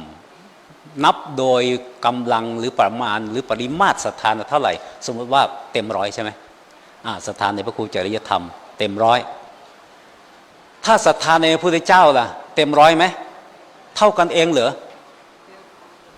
หรือหลายร้อย ไม่ทันเห็นพระเจ้าก็เลยไม่ศรัทธาหวีนู่นน่ะเยอะแยะเลยองค์พระพุทธปฏิมารูปเหมือนพระพุทธเจ้ารูปเปรียบรูปเหมือนเยอะแยะเลยแม้แต่เขาเอาไปปั้นหุ่นอะไรก็ไม่รู้เบี้ยวหน้าเบี้ยวบิดบูดยังไปเตี๋ยโอ้ยพระพุทธเจ้าไม่งามยังอุตส่าห์ว่าเบี้ยวเบียดนะพระพุทธเจ้ายังว่าเลยเห็นไหมพอเห็นอะไรขนาดเห็นจอมปลวกอุ้ยเหมือนพระพุทธเจ้ายังว่าอีกอะใช่ไหมเพราะใจอยู่ในศรัทธาในพระพุทธเจ้าเนี่ยยิ่งกว่าอีกใช่ไหมเห็นตอไม้ก็นึกว่าเป็นพระพุทธรูปเห็นจอมปลวกก็นึกว่าเป็นพุทธรูปแต่บางคนเห็นพระพุทธรูปเราไม่ได้ศรัทธาหรอกอุ้ยถูกแน่งวดนี้ถูกแน่ไปนู่นเอาแป้งไปเลยนะก็เลยพยายามจะยกศรัทธาไปก่อนเพราะอะไรเพราะธรรมที่จะได้ฟังต่อไปนี้เนี่ยเป็นธรรมระดับปัญญาที่มีศรัทธาประคับประคองเอาไว้จึงจะฟังเข้าใจได้ในธรรมที่ยกมาแสดงต่อไปนี้นะเมื่อกี้ยกคาถามาคาถาหนึ่งว่า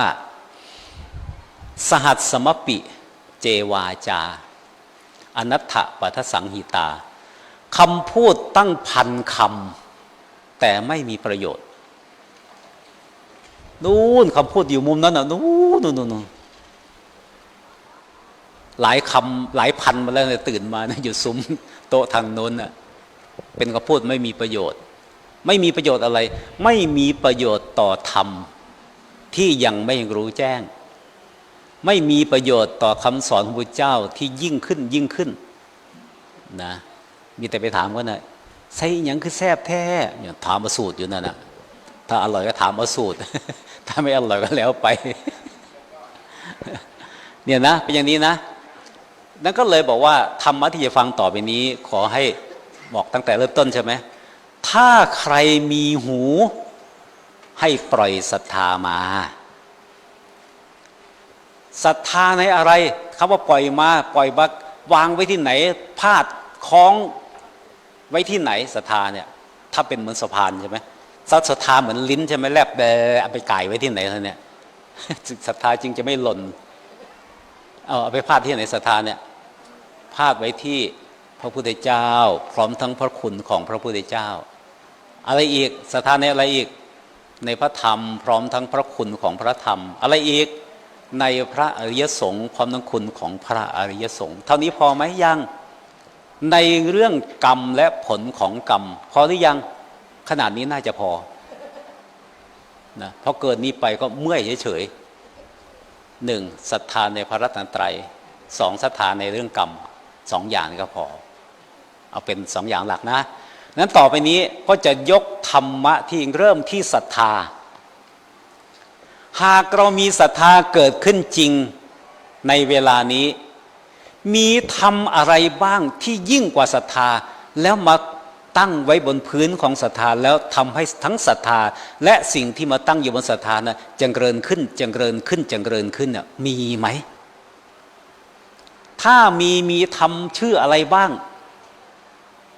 แล้ววิธีที่จะนำธรรมเหล่านั้นมาตั้งบนศรัทธาเนี่ยจะตั้งอย่างไรถึงจะเจริญเร็วมีกี่อย่างมีแตกต่างกันไหมเอามาตั้งเรียงเคียงข้างกันหรือตั้งซ้อนกันใช่ไหมวันนี้ฟังแนวนี้เลยเริ่มต้นที่ศรัทธาแปลว่าอะไรศรัทธาแปลว่าเชื่อสองอย่างหนึ่ง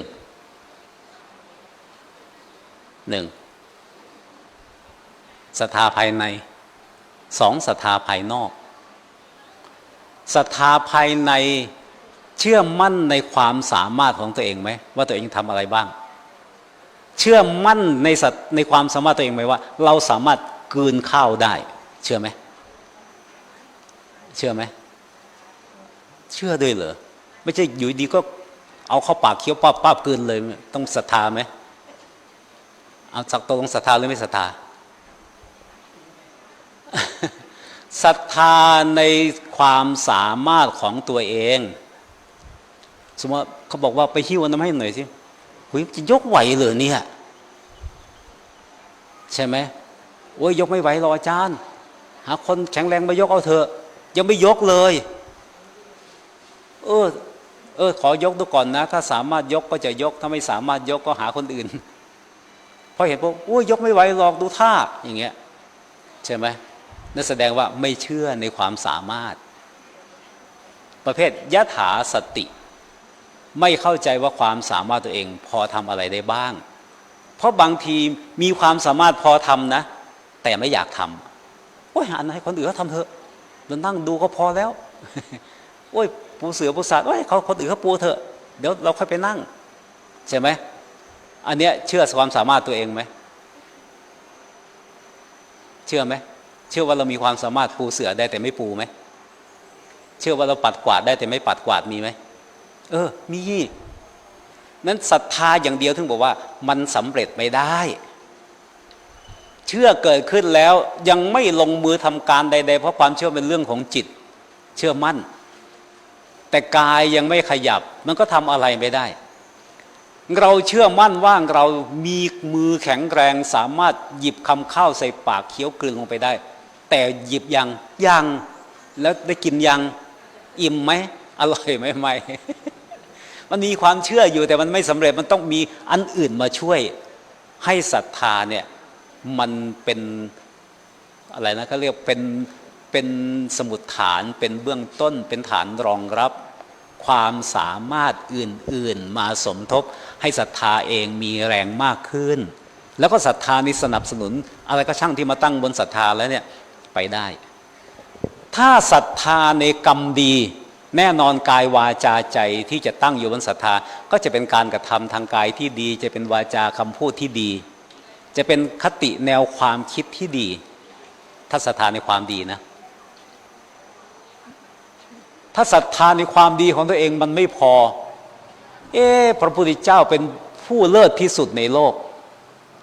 พระพุทธเจ้ามีศรัทธาในอะไรเนาะจึงได้ตรัสรู้เป็นพระพุทธเจ้าเอาล่ะเราจะหาวิธีที่จะศรัทธาอย่างนั้นพระเจ้าให้ทานยังไงเนาะถึงเป็นทานบางระมีได้ตรัสรู้เป็นพระศาสดาของโลกเราจะให้ทานอย่างนั้นพระพุทธเจ้ารักษาศีลอย่างไรเนาะถึงได้ตรัสรู้เป็นพระเจ้าเราจะรักษาศีลอย่างนั้นเป็นต้นตามลำดับของบารมี10ไปโดยลำดับเริ่มต้นที่ศรัทธาเพราะเมื่อมีศรัทธาดีแล้วอกุศลใดฟังนะอกุศลใดที่ยังไม่เกิดมันจะไม่เกิดเลยอกุศลที่มีเชื้อหลงเหลืออยู่ในจิตขันธสันดานเราอยู่ศรัทธาตัวนี้มันจะแย่งเอาพื้นที่อกุศลเหล่านั้นก็จะไม่มีที่ยืนมันก็ค่อยๆหลุดหนีหายไม่ได้โอกาสกลับมาอีกเลยเมื่อศรัทธาตั้งมั่นดีแล้วกุศลใดที่ยังไม่เกิดก็จะอาศัยศรัทธาที่ตั้งมั่นนั่นแหละเป็นที่เกิดส่วนกุศลใดที่เกิดก่อนหน้านั้นเมื่อมีศรัทธาตั้งมั่นดีแล้วกุศลนั้นก็จะถึงความไพบูรณ์เต็มเปี่ยมมากขึ้นดังนั้นใครเริ่มต้นด้วยศรัทธาแล้วที่เหลือตรงนั้นจะค่อยๆดีไปโดยลำดับขอให้เป็นศรัทธาตั้งมั่นเพราะศรัทธาในโลกมี2ประเภท1ศรัทธาที่ตั้งมั่นและ2ศรัทธาไม่มั่นศรัทธาตั้งมั่นเรียกว่าอจังกรศรัทธาไม่หวั่นไหวไม่สะเทือนใครจะมาพูดมาเหน็บมาแนมกล่าวหาตำหนิติเตียนนินทาอะไรศรัทธาใช่เพราะระวางจิตของเราไว้ที่ศรัทธาในพระรัตนตรัยศรัทธาในกรรมและผลของกรรมเป็นหลักนั้นคำพูดคนอื่นก็สักแต่ว่าได้ยินมาแล้วเข้าหูแล้วก็ดับไปเห็นใครทำอะไรก็สักแต่ว่าเห็นแล้วก็ดับไปไม่หวั่นไหวนะเอาอย่างนี้นะเริ่มที่นี่นะอะไรทีนี้พอจะเข้าใจศรัทธาวันนี้จะยกธรรมที่ชื่อว่าอริยวุฒิ5ประการเริ่มต้นที่ศรัทธามาอธิบายให้ฟังเชื่อมั่นว่าเมื่อได้ฟังแล้วจะเข้าใจลำดับแห่งความเจริญทั้งกายวาจาใจของตัวเองเนี่ยดีขึ้นแล้วจะรู้จะฉลาดในอุบายที่จะทำให้เจริญขึ้นได้เร็วเมื่อเจริญขึ้นแล้วมันจะคงที่ ไม่ตกต่ำไม่ตกหล่นไม่หายไม่อ่อนแอเข้มแข็งได้หนึ่งแล้วนะศรัทธานะศรัทธาคือได้ไปแล้วบอกให้รู้หน่อยว่าได้อะไรไปศรัทธาคือเชื่อมั่นในพระรัตนตรัยและกรรมพร้อมทั้งผลของกรรมพระรัตนตรัยและกรรมกับผลของกรรมมันมีสองกรรมที่เป็นบาปกับกรรมที่เป็นบุญถ้ากรรมที่เป็นบาปเกิดขึ้นในจิตตุบาทปั๊บหนึ่งกระแสบาปมันจะพรูดหาที่จบไม่ลงในขณะที่จิตบาปเกิดขึ้นไปสะดุดต่อโกรธต่อเอาจอบมาเอาขวานมาเอาไฟบอบสุมมันมอดไหม้ให้หมดต่อเนี่ยทำให้ระบาดเจ็บโอ้ยต่อมันอยู่เฉยๆของมันไม่ได้ทำอะไรแทนที่จะขอโทษต่อไปผูกอาฆาตในต่ออีกต่างหากไปเตะมันแล้ว สมมติเดินไปเหยียบหมาโกรธหมาอย่างนี้เนี่ยไม่เห็นคนเดินหรือไงมันนอนอยู่ทำไมนี่ แทนที่จะขอโทษหมา ใช่ไหมเห็นยุงบินไปใกล้โกรธยุงอีกใส่ซะเลยเต็มที่เลยเพี้ยถูกบ้างไม่ถูกบ้างแทนที่จะขอโทษมันตั้งแต่ครั้งแรกเพี้ยแรกนู่นใช่ไหมไม่หรอกทีนี้อาฆาตในยุงชนิดไหนก็ช่างมันบินไปเวลากลางวันเวลากลางคืนก็ช่างเมื่อโกรธมันแล้วเนี่ยตัวอะไรดูละไม้คล้ายยุงตีไปด้วยอ่ะลองคิดดู นะเป็นอย่างนี้นะก็เลยให้คิดง่ายๆว่าศรัทธาของเรามีสองศรัทธาเมื่อฟังยังไม่จบเรายังไม่รู้หรอกว่าศรัทธาของเราเป็นจารศรัทธาที่หวั่นไหวหรืออาจารศรัทธาที่ไม่หวั่นไหวฟังจบครบถึงจะรู้ตัวเองว่าอ๋อศรัทธาของเราเนี่ยเป็นแบบรุ่มๆดอนๆบางอาจารย์บอกศรัทธาหัวเต่าหุบโผล่ใช่ไหมบางอาจารย์ก็ศรัทธากลางวันกลางคืนกลางวันดูเหมือนศรัทธากลางคืนหมดศรัทธาอะไรเงี้ย ได้หนึ่งข้อนะใน5ข้อนะจำนะต่อมาข้อที่2ศีลเมื่อคนมีศรัทธาในเรื่อง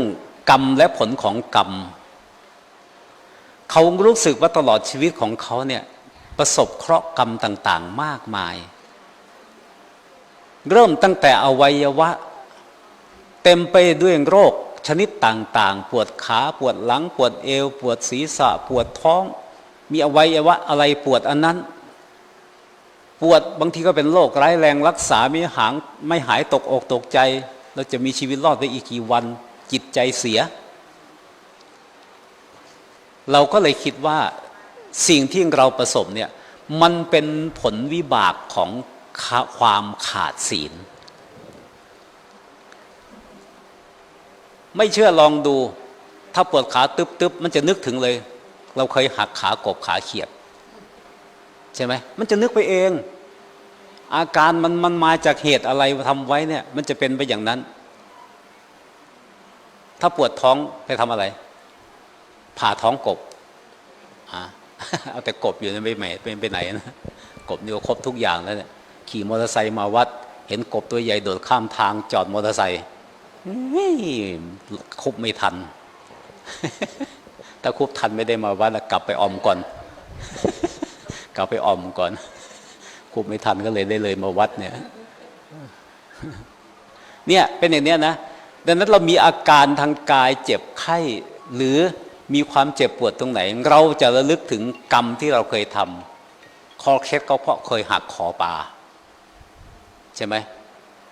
เคยเจ็บตรงนั้นเคยได้เจ็บตรงนั้นเจ็บนี่ก็เหมือนกับเคยทำกรรมอย่างนั้นเคยทำอย่างนั้นกรรมทั้งหมดล้วนแต่เป็นเรื่องที่ทำให้เรารู้เลยทีว่ามันคือความขาดศีลใช่ไหมศีลเมื่อกี้รักษาไปสมาทานแล้วเนี่ยศีล5 1ไม่ฆ่าไม่เบียดเบียน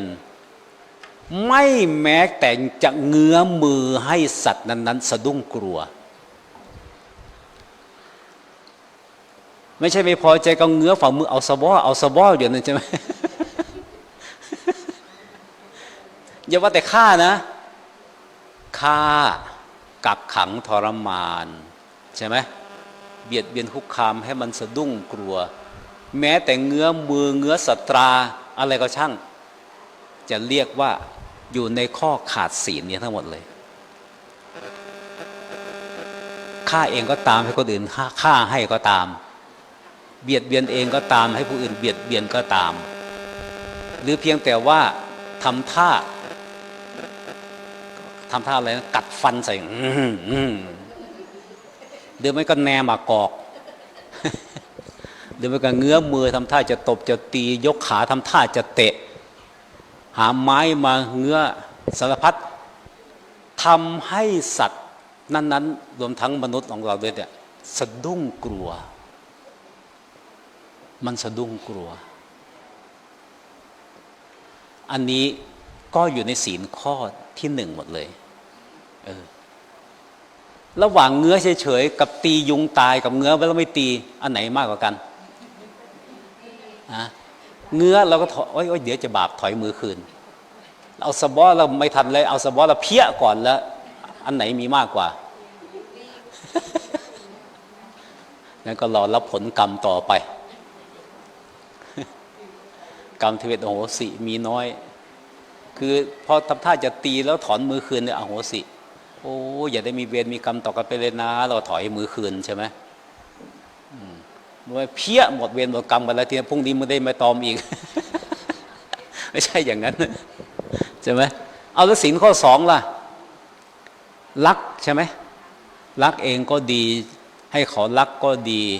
ขี้คดขี้โกงอยากได้ของเขามาเป็นของเราด้วยอุบายใดอุบายหนึ่งด้วยเพียงแต่คำพูดเขามีหลายกระแบ่งกันนะแม่ไม่รู้เขาจะแบ่งหรือไม่แบ่งแต่ว่าอยากได้ของเขาใช่ไหมพอเขาไม่แบ่งภาษาซ้ำนี่ก็ขี้ทีว่าเขาอีกนะเฮ้ยเขาขี้ทีไงยังว่าเขาอีกอยู่เขาไม่ให้นะใช่ไหมแล้วก็ไม่ได้ต่อหน้าก็จะเอารับหลังไม่ได้ด้วยเลขก็จะเอาด้วยกลที่เขาว่าใช่ไหมนั่นแหละทำอย่างใดอย่างหนึ่ง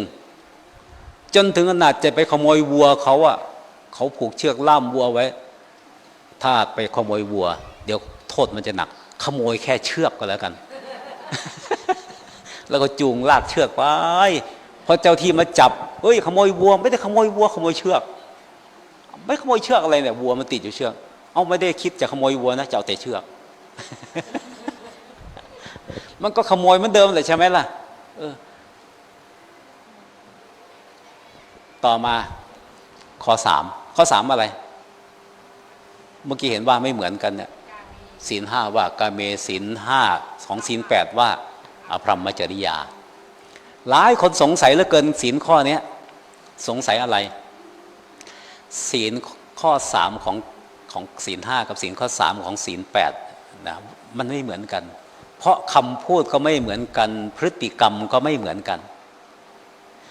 ถ้าศีลข้อ3ประเภทศีล5จะขึ้นต้นว่ากาเมสุมิจฉาจาราเวรมณีจะไม่ล่วงเกินบุคคลอื่นที่ผิดธรรมเนียมแต่ไม่ผิดกับคู่ครองสามีภรรยาไม่ผิดศีลข้อนี้ไปล่วงเกินชายอื่นหญิงอื่นใดที่ไม่ใช่คู่ครองของตัวเองผิดแต่ยุ่งกับคู่ครองตัวเองไม่ผิดศีลข้อ3ประเภทศีล5แต่ประเภทศีล8เนี่ยแม้แต่กับภรรยาสามีตัวเองก็ผิดต้องงด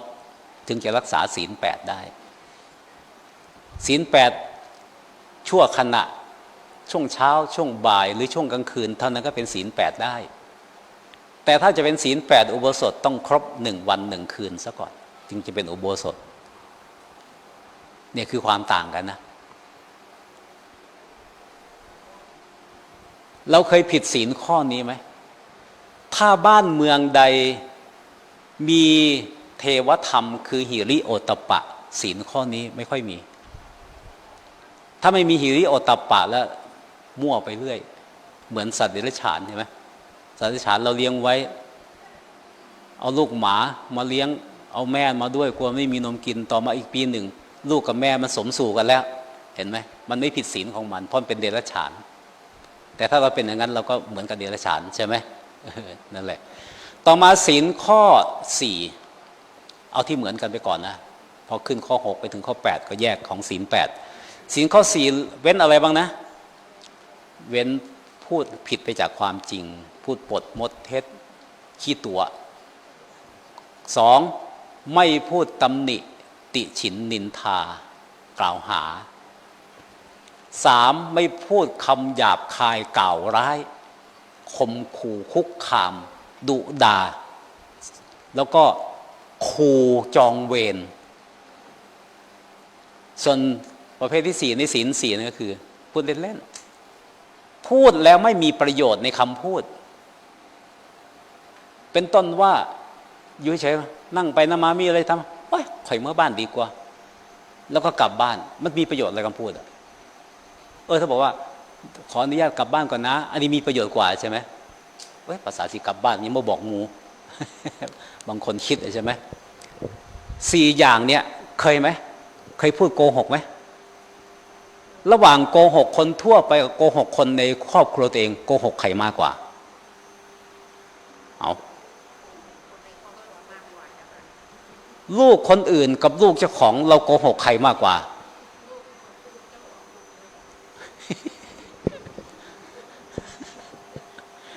โกหกลูกตัวเองมากกว่าโอ้ยแต่มาสมัยเป็นเด็กมีแต่คนโกหกพอโตขึ้นมาแล้วไม่ค่อยมีคนโกหกเขากลัวเราโกหกอีกโตมา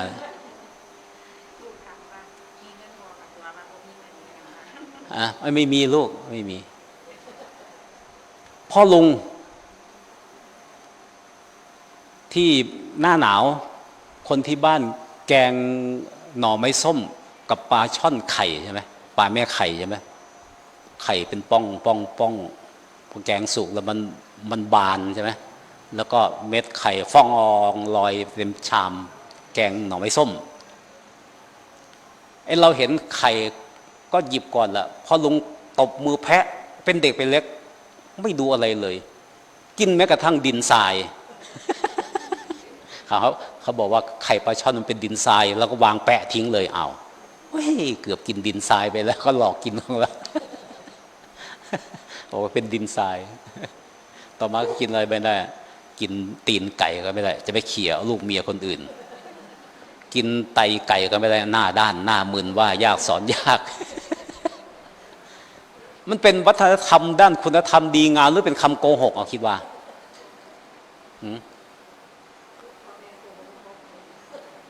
เราไม่พอใจเราก็หาว่าเขาโกหกใช่ไหมแต่มาพิจารณาดูจริงๆเนี่ยเป็นการฝึกลูกหลานของเขาว่าเป็นคนว่ายากหรือเป็นคนว่าง่าย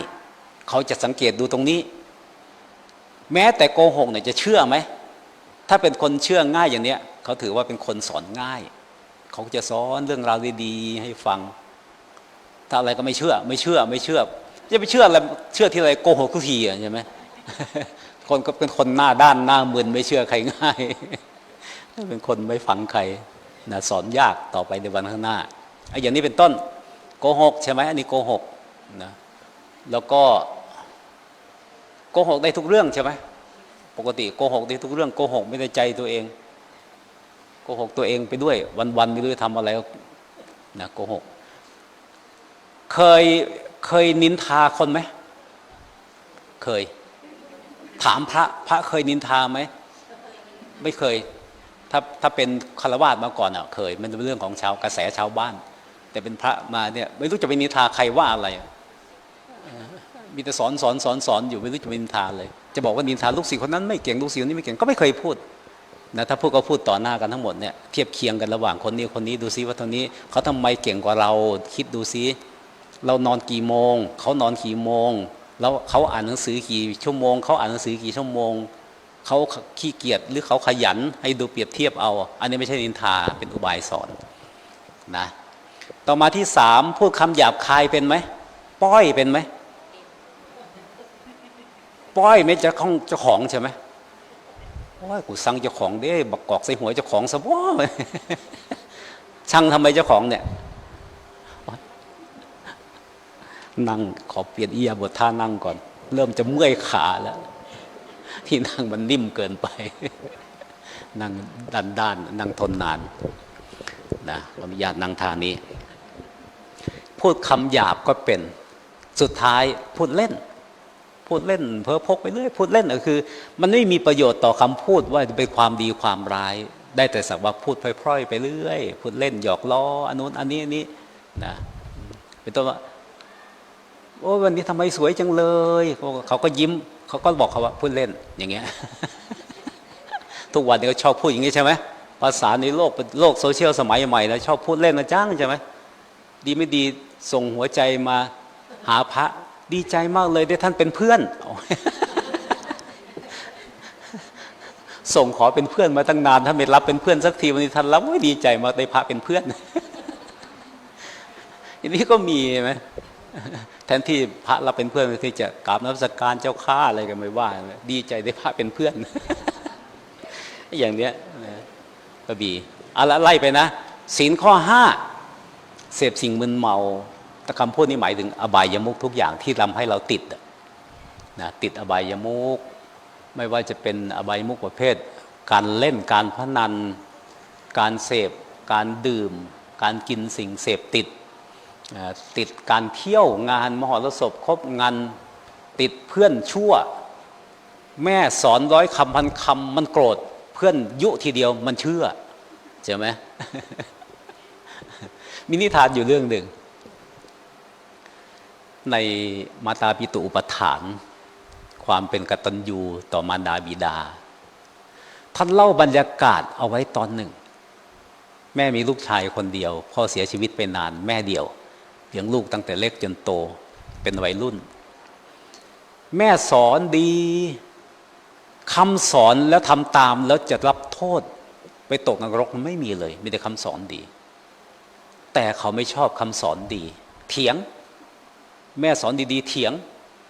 แม่พูดตวาดเสียงใส่ดื้อด้านตอบโต้เถียงคืนกล่าวหาพ่อแม่ว่าไม่รักตัวเองใช่ไหม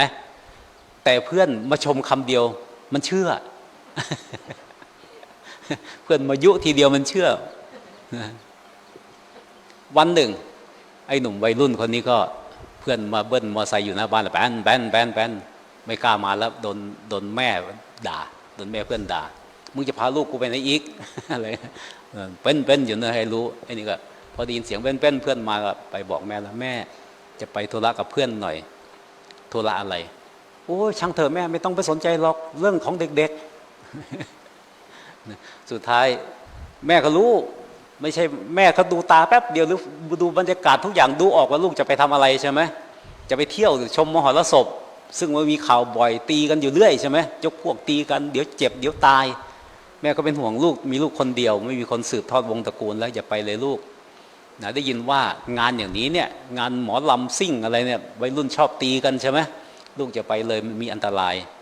สุดท้ายก็เถียงหาว่าแม่ไม่รักแม่ไม่อยากให้ไปอันนั้นอันนี้สุดท้ายแม่ก็เลยดุนะลูกทำไมเป็นคนว่ายากสอนยากขนาดนี้อ้างอย่างนี้แหละแม่พูดดีมาตลอดตั้งแต่ลูกเกิดจนถึงวันนี้ไม่เชื่อแต่เพื่อนมายุเพียงคำไร้สาระเพียงคำเดียวลูกกลับไปกับเขาตกลงไม่รักแม่ใช่ไหมรักเพื่อนมากกว่าแม่ใช่ไหมว่าแล้วก็ฟืดฟาดรู้ทันมาแล้วมันไม่พอใจจะไปแม่คว้าแขนไว้ไม่ให้ไปสะบัดแม่ล้มแล้วก็โดดลงบ้านแล้วก็ไปไหนแล้วไม่รู้นะ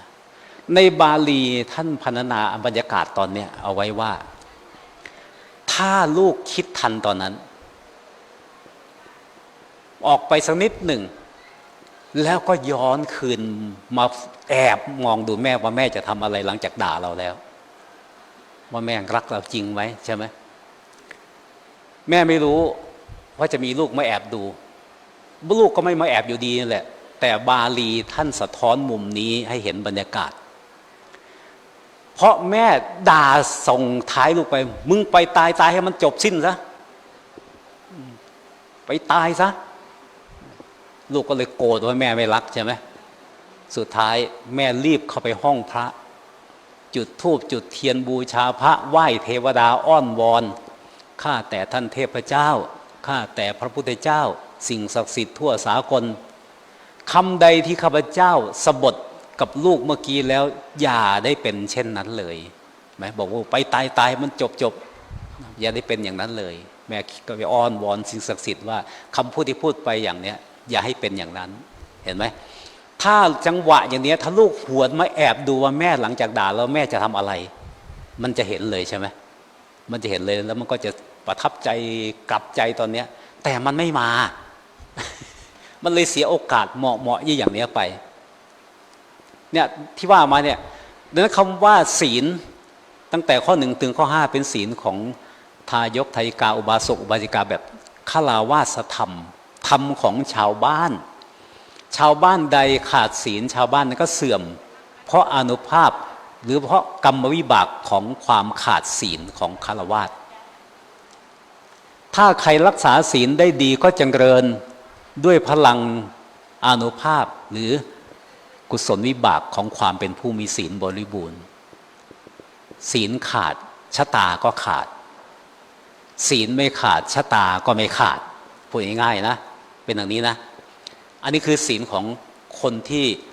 เป็นนิจศีลหรือเป็นปกติศีลชาวบ้านทั่วไปต่อมาคนที่เห็นว่าศีล 5ยังมีอานุภาพขนาดนี้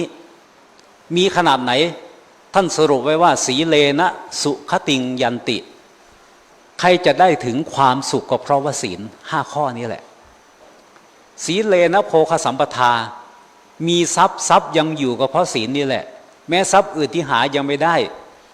แต่หามาได้ด้วยสุจริตบริโภคทรัพย์อย่างมีความสุขก็มีโภคทรัพย์ก็เพราะศีลนี่แหละสีเลนะนิพุติงยันติศีลใดค่อยๆเจริญขึ้นจนถึงอริยศีลคือศีลที่จะนำเข้าสู่อริยธรรมเขาเข้าถึงอริยธรรมได้ก็เพราะศีลนี่แหละตัสมาเพราะฉะนั้นศีลังวิโสทะเยให้รักษาศีลให้หมดจดอย่าให้ขาดอย่าให้ทะลุอย่าให้ด่างพร้อยเพราะเล็งเห็นศีลให้อานิสงส์ตั้ง3ขั้นตั้งแต่ขั้นล่างขั้นกลางขั้นสูงมาแล้วเนี่ยนะก็เลยถ้าศีลมีอานุภาพอย่างนี้จริงศีลที่มียิ่งกว่าศีล 5เนี่ยมีอีกไหมเขาก็อยากจะรู้เมื่อยังไม่รู้ก็หาผู้รู้แสวงหาความรู้จากอาจารย์ผู้ให้ความรู้ได้ถามไปทั่วไปถามคนอื่นพอจะรู้จักศีลเช่นถามมัคคณายกพ่อมัคคณายกศีลอื่นที่ให้อานิผลยิ่งกว่าศีล 5มีไหมธรรมคณายกก็ถือโอ้มีศีล 8ศีลอุโบสถหรือไม่ก็ศีล200ของพระนู่นน่ะหรือศีล10ของสามเณรอาจจะไล่ไปนู่นเป็นพระก็ยังไม่ได้เป็นเณรก็ยังไม่ได้เอาแบบชาวบ้านมีศีลมากกว่าศีล 5ได้ไหมมีศีล 8เฉยๆกับศีล 8อุโบสถเป็นยังไงรู้จักศีล 5แล้วต่อเอาเองอีกแค่3ข้อเองก็เป็น8แล้วใช่ไหมข้อที่6ว่ายังไงวิกาลโภชนาเว้นการบริโภคอาหารในเวลาเลยเที่ยงจนกว่าจะถึงอรุณขึ้นวันใหม่เป็นเวลาวิกาล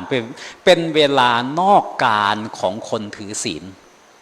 นะเป็นเวลานอกการของคนถือศีลงดทุกอย่างที่เป็นประเภทอาหารถ้าของศาสนาอื่นเขาเรียกว่าถือศีลอดอันนั้นเขาจะอดตลอด24ชั่วโมงนะไม่กลืนอะไรเลยอย่างนี้เป็นต้นอันนี้เป็นศีลเพิ่มขึ้นมาจากศีล 5ทำไมจึงงดอาหารเย็นเพราะการกินอาหารเย็นนั้นนะเป็นภาระของฆราวาสทั่วๆไปเพราะเขาตรากตรำทำงานหนักมาทั้งวันถ้าไม่ได้กินอาหารเย็นก็จะหมดเรี่ยวหมดแรงก็เลยให้อนุญาตให้กินอาหารเย็นซึ่งก็เป็นนิทานคนใช้อนาถปิณฑิกาเศรษฐีฟังบ่อยแล้วไม่ต้องเล่าต่อมาศีลข้อ 7เอาศีลข้อ 7กับศีลข้อ 8ของศีล 10มันรวมเป็นข้อเดียวกันต่อกันตรงไหนต่อกันตรงนัจจคีตะวาทีตะวิสุกทัสนะนี่เป็นข้อ 7มาลาคันทะวิเลปนะทางรณะมันดนะเป็นศีลข้อ 8ขมวดรวมให้เป็นข้อเดียวกันก็เลยเป็นข้อ 7ต่อยอดข้อ 8ส่วนข้อ 9ก็จะลงมาเป็นข้อ 8แทน ข้อ10เหลือเพียงข้อเดียวไม่ใช้เป็นศีลของสามเณรก็เท่ากับเอาศีล9ต่างจากสามเณรเพียงข้อเดียวคือข้อ10เท่านั้นเองแต่นับเป็นข้อ8เพราะ7กับ8เป็น1ข้อ9มาเป็นข้อ8นะในข้อนี้บอกว่าผู้ถือศีลเพื่อตัดความกังวลต่างๆจึงให้งดจากการนัดจะแอนหน้าแอนหลังเข้าขบวนแห่แอนหน้าแอนหลังนั่นแหละเขาเรียกว่านัดจะไม่มีเสียงร้องมีแต่แอนหน้าแอนหลังฟ้อนใช่ไหมฟ้อนเต้นเด้งอะไรกันแล้วแต่เขาจะบอกนะทุกวันนี้เต้นนี่มีท่าประหลาดใช่ไหมอันนั้นคือนัจจะบาลีว่านัจจะแปลว่าแอนหน้าแอนหลังนะคีตะมีเสียงร้องออกมาขับร้องตะโกนแล้วแต่ร้องเป็นเพลงแต่มันไม่เป็นเพลงก็มีใช่ไหมแต่ถ้าเอา2อย่างมาไว้ด้วยกันทั้งเต้นทั้งร้องนะก็เป็นนัจจคีตะต่อมาวาทิตะที่3หมายถึงเครื่องเสียงเครื่องดนตรีชนิดต่างๆมีเครื่องตีเครื่องสีเครื่องดีดเครื่องเป่าใช่ไหมเครื่องเคาะระนาดโปงลางเนี่ยเครื่องเคาะเครื่องตีก็เช่นกรองชนิดต่างๆเครื่องดีดก็พินกีตาร์นะเครื่องเคาะก็มีอะไรบ้างโปงระนาดหรือพวกเนี้ยนะดีดสีตีเป่าก็ปีครุยหรือแซกโซโฟนอะไรมาเครื่องเป่านะในระหว่างที่เราเต้นเด้งไปเด้งมานะมีอะไรบ้างนัจจะมีแล้วเต้นนี่แหละคีตะมีร้องไปด้วยวาทิตะมีเสียงดนตรีประกอบด้วยใช่ไหมนัจจะคีตะวาทิตะต่อมาวิสูกะทัศนะเต้นก็ไม่เป็นร้องก็ไม่เป็นเล่นดนตรีไม่เป็นสักอย่างแต่มักไปดูเขา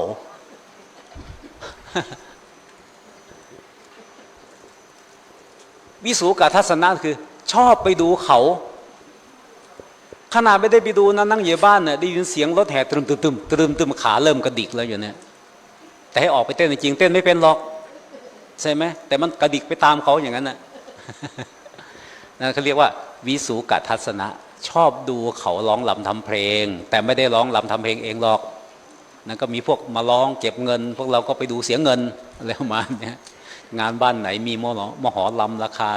200,000 300,000เก็บหลังคาละ500หลังคาละ1,000นั่นแหละเสียเงิน อย่างนี้เป็นต้นนี่คือศีลข้อ7ต่อไปเอาข้อ8มาต่อยอดจากข้อ7มาลาคันทะวิเลปนะทางกรณะมันดนะวิภูสนฐานะมาลาอะไรที่เป็นดอกไม้สดดอกไม้ประดิษฐ์อะไรก็ช่างเอามาประดับประดานะเช่นมาเสียบแซมหูเหน็บมวยผมประดับสร้อยมาลัยคล้องคอมาลัยข้อมือมาลัยเอวมาลัยแขนมาลัยขาขอให้เพียงแต่ผ้าเสื้อผ้านุ่งห่มแต่พิมพ์ด้วยลายดอกไม้ชนิดต่างๆเห็นไหมอันนี้ก็งดเรื่องมาลาทุกอย่างงดจนไปถึงไม่ประดิษฐ์ประดอยดอกไม้บูชาพระนู่นน่ะ บางคนโอ้ยธรรมาวัดไม่ให้จัดดอกไม้โอ้ยใจจะขาดได้จัดขันบอกเบงถวายอาจารย์สักคู่หนึ่งก็ยังดีใช่ไหมมาวัดแล้วโอ้ยมัวแต่ไปหาเบตองกล้วยตองกล้วยวัดนี้ไม่ไปขอวัดนู้นมีไปขอนาทุ่งในนามาพับทำขันดอกไม้แล้วก็เสียเวลาไปวันๆมีคนมาติน้อยใจวันพรุ่งนี้ไม่ทำมันแล้ว อะไรประมาณเนี้ยมาลานะต่อมาคันทะของที่มีกลิ่นหอมที่เป็นกลิ่นประเภทที่ชาวโลกที่เขาไม่มีศีลเขาใช้กันให้เว้นจากของใช้แบบชาวบ้านของหอมทุกชนิดมีอะไรบ้างล่ะว่านหอมว่านเปราะมีไหมที่วัดมีไหมว่านเปราะเอาไว้ทำน้ำหอมส่งน้ำพระอะไรอย่างเนี้ยวันนี้ก็สมอธิษฐานครูบาอาจารย์พ่อแม่เนี่ยว่านเปราะหรือว่านหอมนะอย่างนี้เป็นต้นหรือไม่ของหอมทุกชนิดที่ไม่ใช่ว่านน้ำหอมสงเคราะห์สกัดต่างๆจากพืชจากสารเคมีจากปิโตมีน้ำหอมหลายชนิดหรือไขสัตว์ชนิดต่างๆหรือต้นไม้บางชนิดมันมีกลิ่นหอมตามเปลือกตามใบตามดอกตามรากก็ช่าง ชอบของหอมไม่มีเลยก็ไปซื้อสเปรย์หอมจากร้านค้ามาฉีดห้องนอนอีกต่างหากโอ้ยห้องมันดับกลิ่นเหม็นอับเอาสเปรย์น้ำหอมมาฉีดปิดนะแล้วก็ชอบนะชอบเมื่อไหร่ก็ผิดศีลนะถ้ารังเกียจอยู่ใครวะเนี่ยน้ำหอมมาฉีดห้องเราโอ้ตายไม่ชอบเลยแบบนี้เดี๋ยวผิดศีลเดี๋ยวศีลขาดไอ้อย่างเงี้ยไม่ขาดเรื่องว่าไปแล้วก็หอมดีเหมือนกันนะขาด ชอบปั๊บตอนไหนขาดตอนนั้นรังเกียจตอนไหนไม่ขาดนะนี่ของหอมนะมาลาคันทะวิเลปนะเครื่องรูปร่างไร้ทากายต่างๆเป็นต้นว่าลิปสติกทาริมฝีปากแป้งหอมแป้งฝุ่นหอมครีมรูปไล้แก้คันแก้แตกร้าวแขนขาอะไรต่างๆพวกนี้นะเว้นหมดยกเว้นแต่ว่าเป็นยางรักษาโรคกลิ่นมันมากับตัวยาเป็นกลิ่นนี้เองให้รังเกียจกินอยู่แต่ว่าเห็นสรรพคุณอยู่คือรักษาโรคใช่ไหมอันนี้ได้อยู่ใช้เป็นยางรักษาโรคแต่ต้องมีโรคก่อนนะเดี๋ยวยุงมันจะมากัดทาไว้ก่อนเลยดีกว่าอันนี้ไม่ได้นะ ยิ่งเขามีกันอยู่ทุกวันเนี่ยกันอันนู้นกันอันนี้ไม่จะไม่เป็นไรกันไว้ก่อนแล้วเนี่ยกินยากันอ้วนกินยากันเหี่ยวย่นอะไรประมาณนี้ใช่ไหมทาชนิดนั้นทาชนิดกันอันนั้นมันยังไม่มีอาการของโรคไปทำไปใช้ไม่ได้ผิดศีลข้อนี้นะวิเลปนะทางกระนะก็คือของใช้ไม้สอยเสื้อผ้าอาภรณ์ที่หลากสีหลากลวดลายให้รู้ว่าชาวโลกเขาชอบใช้กันไปโชว์อวดว่าวันนี้โอ๊ยวันที่แต่งตัวดีจังเลยแต่งตัวสวยดีเหลือเกินเนี่ยเขาเรียกว่าทางกระนะส่วนมันดนะไม่ใช่เสื้อผ้านุ่งใส่ปกติแต่เป็นเครื่องประดับที่เอามาเพิ่มเติมทีหลังเช่นสร้อยเช่นเครื่องประดับโบดอกไม้อะไรก็ช่างอันเนี้ยไม่ใช่อยู่ที่เสื้อผ้าแต่เพิ่งเอามาติดทีหลังในบางโอกาสบางคราวนะอย่างเนี้ยอันนี้เข็มกลัดถ้าไม่สวยจะเอามาไหม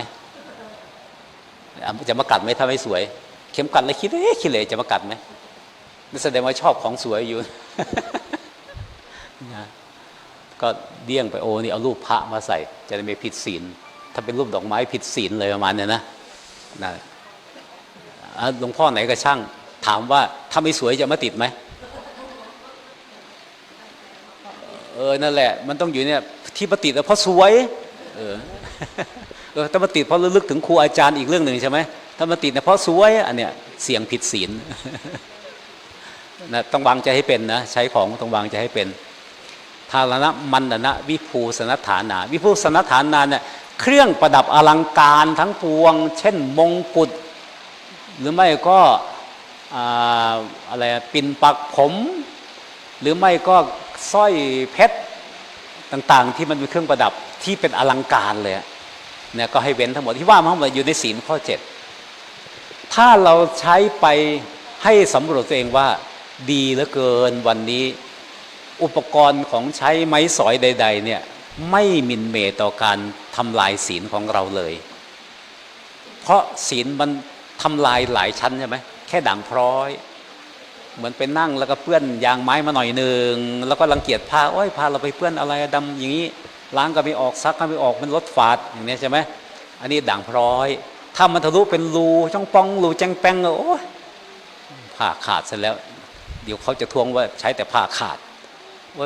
ก็เลยต่อมาโอ้โหมันเสียหายจนใช้ไม่ได้เลยใช่ไหมบางอย่างนะศีลของเราก็เหมือนกัน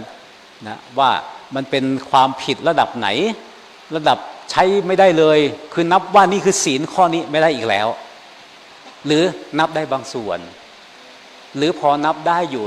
แต่รังเกียจอยู่นิดๆอะไรประมาณนี้นะนี่คือศีลข้อ 7นะส่วนศีลข้อ 8มีหลายคนถามนะอุจจาสยนะมหาสยนาอุจจาสนะในที่นอนสูงอุจจะแปลว่าสูงอาสนะแปลว่าที่นั่งที่นอนมหาแปลว่าใหญ่บางอันสูงแต่ไม่ใหญ่บางอันใหญ่แต่ไม่สูงบางอันทั้งใหญ่ทั้งสูงอย่างเตียงที่ชาวบ้านนอนน่ะนอนกิ้งไป3 รอบมันยังไม่สุดเลยเตียงอะไรมันใหญ่ขนาดนั้น บางอันก็สูงจะลงทีไรตุ้นรูดลงเอาเตียงเนี่ย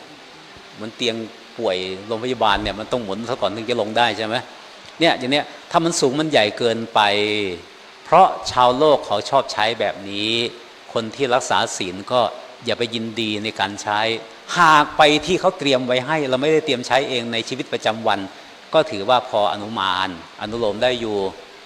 เตียงชาวบ้านไม่ใช่ของเราใช้เองถ้าของเราจะใช้เองประจำวันเนี่ยให้ได้ขนาดสูงก็คือประมาณเนี้ยคือเดินไปแล้วย่อลงไปนอนได้เลยอย่างเงี้ยเขาเรียกว่าไม่สูงนั่งก็เหมือนกันนะย่อนั่งได้เลยก็ประมาณเนี่ยมันโต๊ะมันเก้าอี้ที่เรานั่งปกติอันนี้เรียกว่าไม่สูงประมาณศอกกำใช่ไหมประมาณศอกกำ1 ศอกและ1 กำมือประมาณเนี่ยโบราณศอกกำของช่างไม้ก็ประมาณเท่าไหร่45 เซน50 เซนประมาณเนี้ยได้อยู่ผิวบนมันนะผิวบนมันนะไม่ใช่แม่แคร่นะผิวบนต่อมาถ้าเป็นพวกเตียงสูงใหญ่ก็คือเอาแบบใหญ่ทีเนี้ยสูงรู้แล้วถ้าเตียงของเรานอนตะแคงขวาจนสุดเหลี่ยมมุมพอดีนะตะแคงซ้ายมาจืดตะแคงซ้ายแล้วก็สุดพอดีอันนี้ไม่ใหญ่นอนได้1 รอบมันยังไม่สุดเตียงเนี่ยใหญ่ ยิ่งคุรุไปจนถึงรอบหนึ่งแล้วจากขวาไปพลิกตะแคงขวาอย่างเก่ามันยังไม่ถึงสุดเตียงอันนี้เรียกว่าเตียงใหญ่ส่วนสูงอีกอย่างหนึ่งก็คือฟูกที่ใช้ปูรองนั้นนะ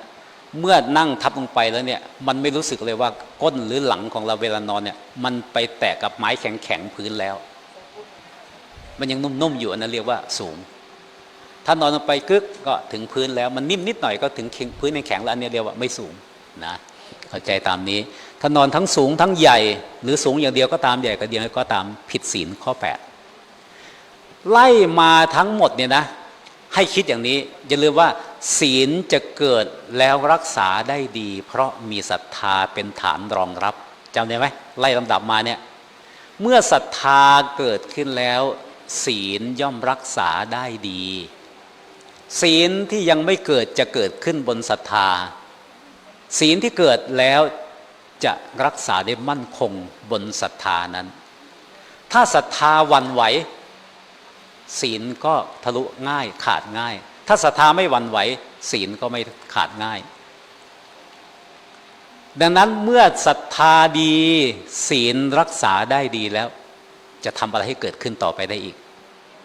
มันต่อยอดไปเรื่อยๆนะศรัทธาตั้งมั่นศีลรักษาไม่ขาดไม่ทะลุไม่ด่างพร้อยบริสุทธิ์หมดจดดี2 อย่างดีศรัทธาดีศีลดีสิ่งที่เกิดต่อไปนี้สุตะเมื่อศรัทธาดีเมื่อศีลดีจิตก็จะถึงภาวะที่มีกรรมดีอื่นที่ดีกว่าศรัทธาและศีลรวมกันไหมมีเยอะแยะแต่สิ่งใดดีแล้วสามารถเจริญงอกงามตั้งมั่นอยู่บนศรัทธาและศีลที่ดีแล้วนี้นี่กำหนดขอบเขตให้ชัดเจนมาธรรมะชื่ออะไรหนอเมื่อเกิดขึ้นบนฐานที่มีศรัทธาและศีลดีแล้วธรรมะน่าจะตั้งดีธรรมะน่าจะถึงความเจริญบนศรัทธาและศีลนี้ธรรมะนี้จะถึงความแจ่มแจ้งบนศรัทธาและศีลนี้สิ่งนั้นคืออะไรนี่ไล่ขึ้นไปเป็นชั้นสิ่งนั้นคือสุตะสอเสือสระอุตอเต่าสระอะออกเสียงว่าสุตะคือเป็นผู้ใคร่ฟังในอริยธรรมธรรมะก็ฟังมามากแต่ธรรมะขั้นอริยธรรมมีอริยสัจสี่เป็นต้นอยากฟังเรื่องอริยสัจสี่ชนิดแบบแจ่มแจ้งแทงตลอดฟังแล้วสามารถยังรู้เข้าถึงอริยธรรมนั้นได้ด้วยจิตของบุคคลผู้มีศรัทธาและศีลตั้งมั่นดังนั้นศรัทธาและศีลตั้งมั่นผนวกกันเข้าแล้วจะทำอริยธรรมที่ยังไม่เกิดให้เกิดขึ้นที่ไหนเกิดขึ้นในจิตของบุคคลผู้มีศรัทธาและศีลตั้งมั่นและบริสุทธิ์ดีจิตก็จะแสวงหาเพราะตอนนี้มั่นคงใช่ไหมศรัทธาก็ตั้งมั่นไม่หวั่นไหวศีลก็รักษาบริสุทธิ์หมดจด จิตมันก็จะน้อมไปว่าพระพุทธเจ้าก็ดีพระปัจเจกพุทธเจ้าก็ดีพระอริยสงสาวกของพระพุทธเจ้าก็ดีเมื่อท่านเหล่านั้นมีศรัทธาตั้งมั่นดีแล้วเมื่อท่านเหล่านั้นรักษาศีลบริสุทธิ์บริบูรณ์ดีแล้วอะไรจะเกิดขึ้นถ้าเราถามเราเองเราก็ตอบไม่ถูกอีหยังกระซางแต่เราใช่ไหมอีหยังกระทางอีหยังกระซางดีเบิร์ดใช่ไหมแต่ของพระเจ้าบอกว่าเมื่อมีสองอย่างนี้บริบูรณ์เมื่อไหร่นะสิ่งที่เกิดต่อไปคือสุตะสุตตะก็แปลว่ามีใจน้อมอยากจะฟังธรรมจากพระโอษฐ์ของพระบรมศาสดาอยากจะฟังธรรมของพระอริยสงสาวกผู้ได้ฟังมากับหูต่อจากปากพระพุทธเจ้ามาด้วยตัวเองอยากจะฟังจากปากของผู้ที่ท่านเล็งเห็นใจของเราแล้วว่าเราเนี่ยมีความพร้อมที่จะได้ฟังอย่างพระพุทธเจ้าทุกๆวันเนี่ยพระพุทธเจ้าจะแผ่ข่ายพระสัพพัญญุตญาณออกไปตั้งแต่หน้าคันธกุฎีที่ประทับแผ่ไปเจอใครบ้างแผ่ไปจนถึงสุดขอบปากจักรวาลที่ดำมืดหรือบางเวลาพระพุทธเจ้าก็แผ่จากสุดขอบปากจักรวาลกลับเข้ามาถึงหน้าคันธกุฎีของพระองค์ในระหว่างช่วงเนี้ยช่วงตั้งแต่คันธกุฎีจนถึงสุดขอบปากจักรวาลเนี่ยมีใครสัตว์ชนิดใดมนุษย์หรือเทวดาหรือมารหรือพรหมที่มีความพร้อมจะได้ฟังอริยธรรมพระเจ้าจะตรวจไปตั้งแต่เรื่อยๆเลยเอาละคนนี้ปรากฏในข่ายพระญาณปรากฏในข่ายปัญญาญาณหรือข่ายพระสัมปยุตญาณแล้วพระพุทธเจ้าจะวิเคราะห์มนสิการพิจารณาดูอัธยาศัยของบุคคลผู้ปรากฏในข่ายญาณว่าบุคคลคนนี้ถ้าเราไปหาเพื่อจะโปรดเมื่อเขาเห็นเราแล้วเขาจะศรัทธาไหมเห็นไหมถามถึงอันแรกเลยนะเมื่อเขาเห็นเราเขาจะศรัทธาไหมขนาดเขายังไม่เห็นพระพุทธเจ้ามาก่อนเขาจะตั้งความศรัทธาเอามั่นไว้ในพระพุทธเจ้าในพระธรรมในพระสงฆ์ใช่ไหมแต่ถ้าเราไปเจอหน้าเขาบอกเขาว่านี่เราคือพระพุทธเจ้าพุทโธสมิเราคือพระพุทธเจ้าเขาจะศรัทธาไหมพระพุทธเจ้าตรวจอริยสัยเขาก่อนเพราะพระพุทธเจ้ามีปรทัตตูปชีอะไรนะปรจิตตวิชานนะญาณสามารถรู้จิตของบุคคลอื่นที่จะทรงโปรดได้หรือไม่ได้เมื่อตรวจดูแล้วพระองค์จะทรงทราบได้ว่าผู้นี้มีศรัทธาย่อหย่อนหรือศรัทธาแรงกล้าก็คืออันแรกที่เราฟังมานี่ใช่ไหมศรัทธาศีลแล้วก็มาสุตะใช่ไหมนะฟังดีๆนะเริ่มที่ศรัทธาก่อนเลยบุคคลนี้มีอินทรีย์ย่อหย่อนหรืออินทรีย์แก่กล้าหมายถึงอินทรีย์ห้าเริ่มที่ไหนสัตถินทรีย์ก็ศรัทธานั่นแหละก่อนมีศรัทธาแรงกล้าหรือศรัทธาน้อยถ้าทรงทราบว่าบุคคลผู้นี้จะมีศรัทธาแรงกล้าพระเจ้าก็พิจารณาต่อไปอีกใคร่ควรอีกว่าเมื่อเขาเจอเราแล้วเขามีศรัทธาในเราแล้วเขาจะนอบน้อมเคารพกราบไหว้บ้างไหมก็เห็นว่าจะสามารถทำเมื่อพระเจ้าเห็นว่าเขาสามารถทำแล้วเขาจะเชิญเราให้นั่งไหมเขาจะต้อนรับด้วยข้าวน้ำโภชนาหารไหมเมื่อเห็นว่าสามารถทำแล้วพระเจ้าพิจารณาต่อไปอีกว่าเมื่อเราแสดงธรรมให้เขาฟังเขายินดีฟังไหมพระเจ้าก็ทราบอยู่ว่ายินดีฟัง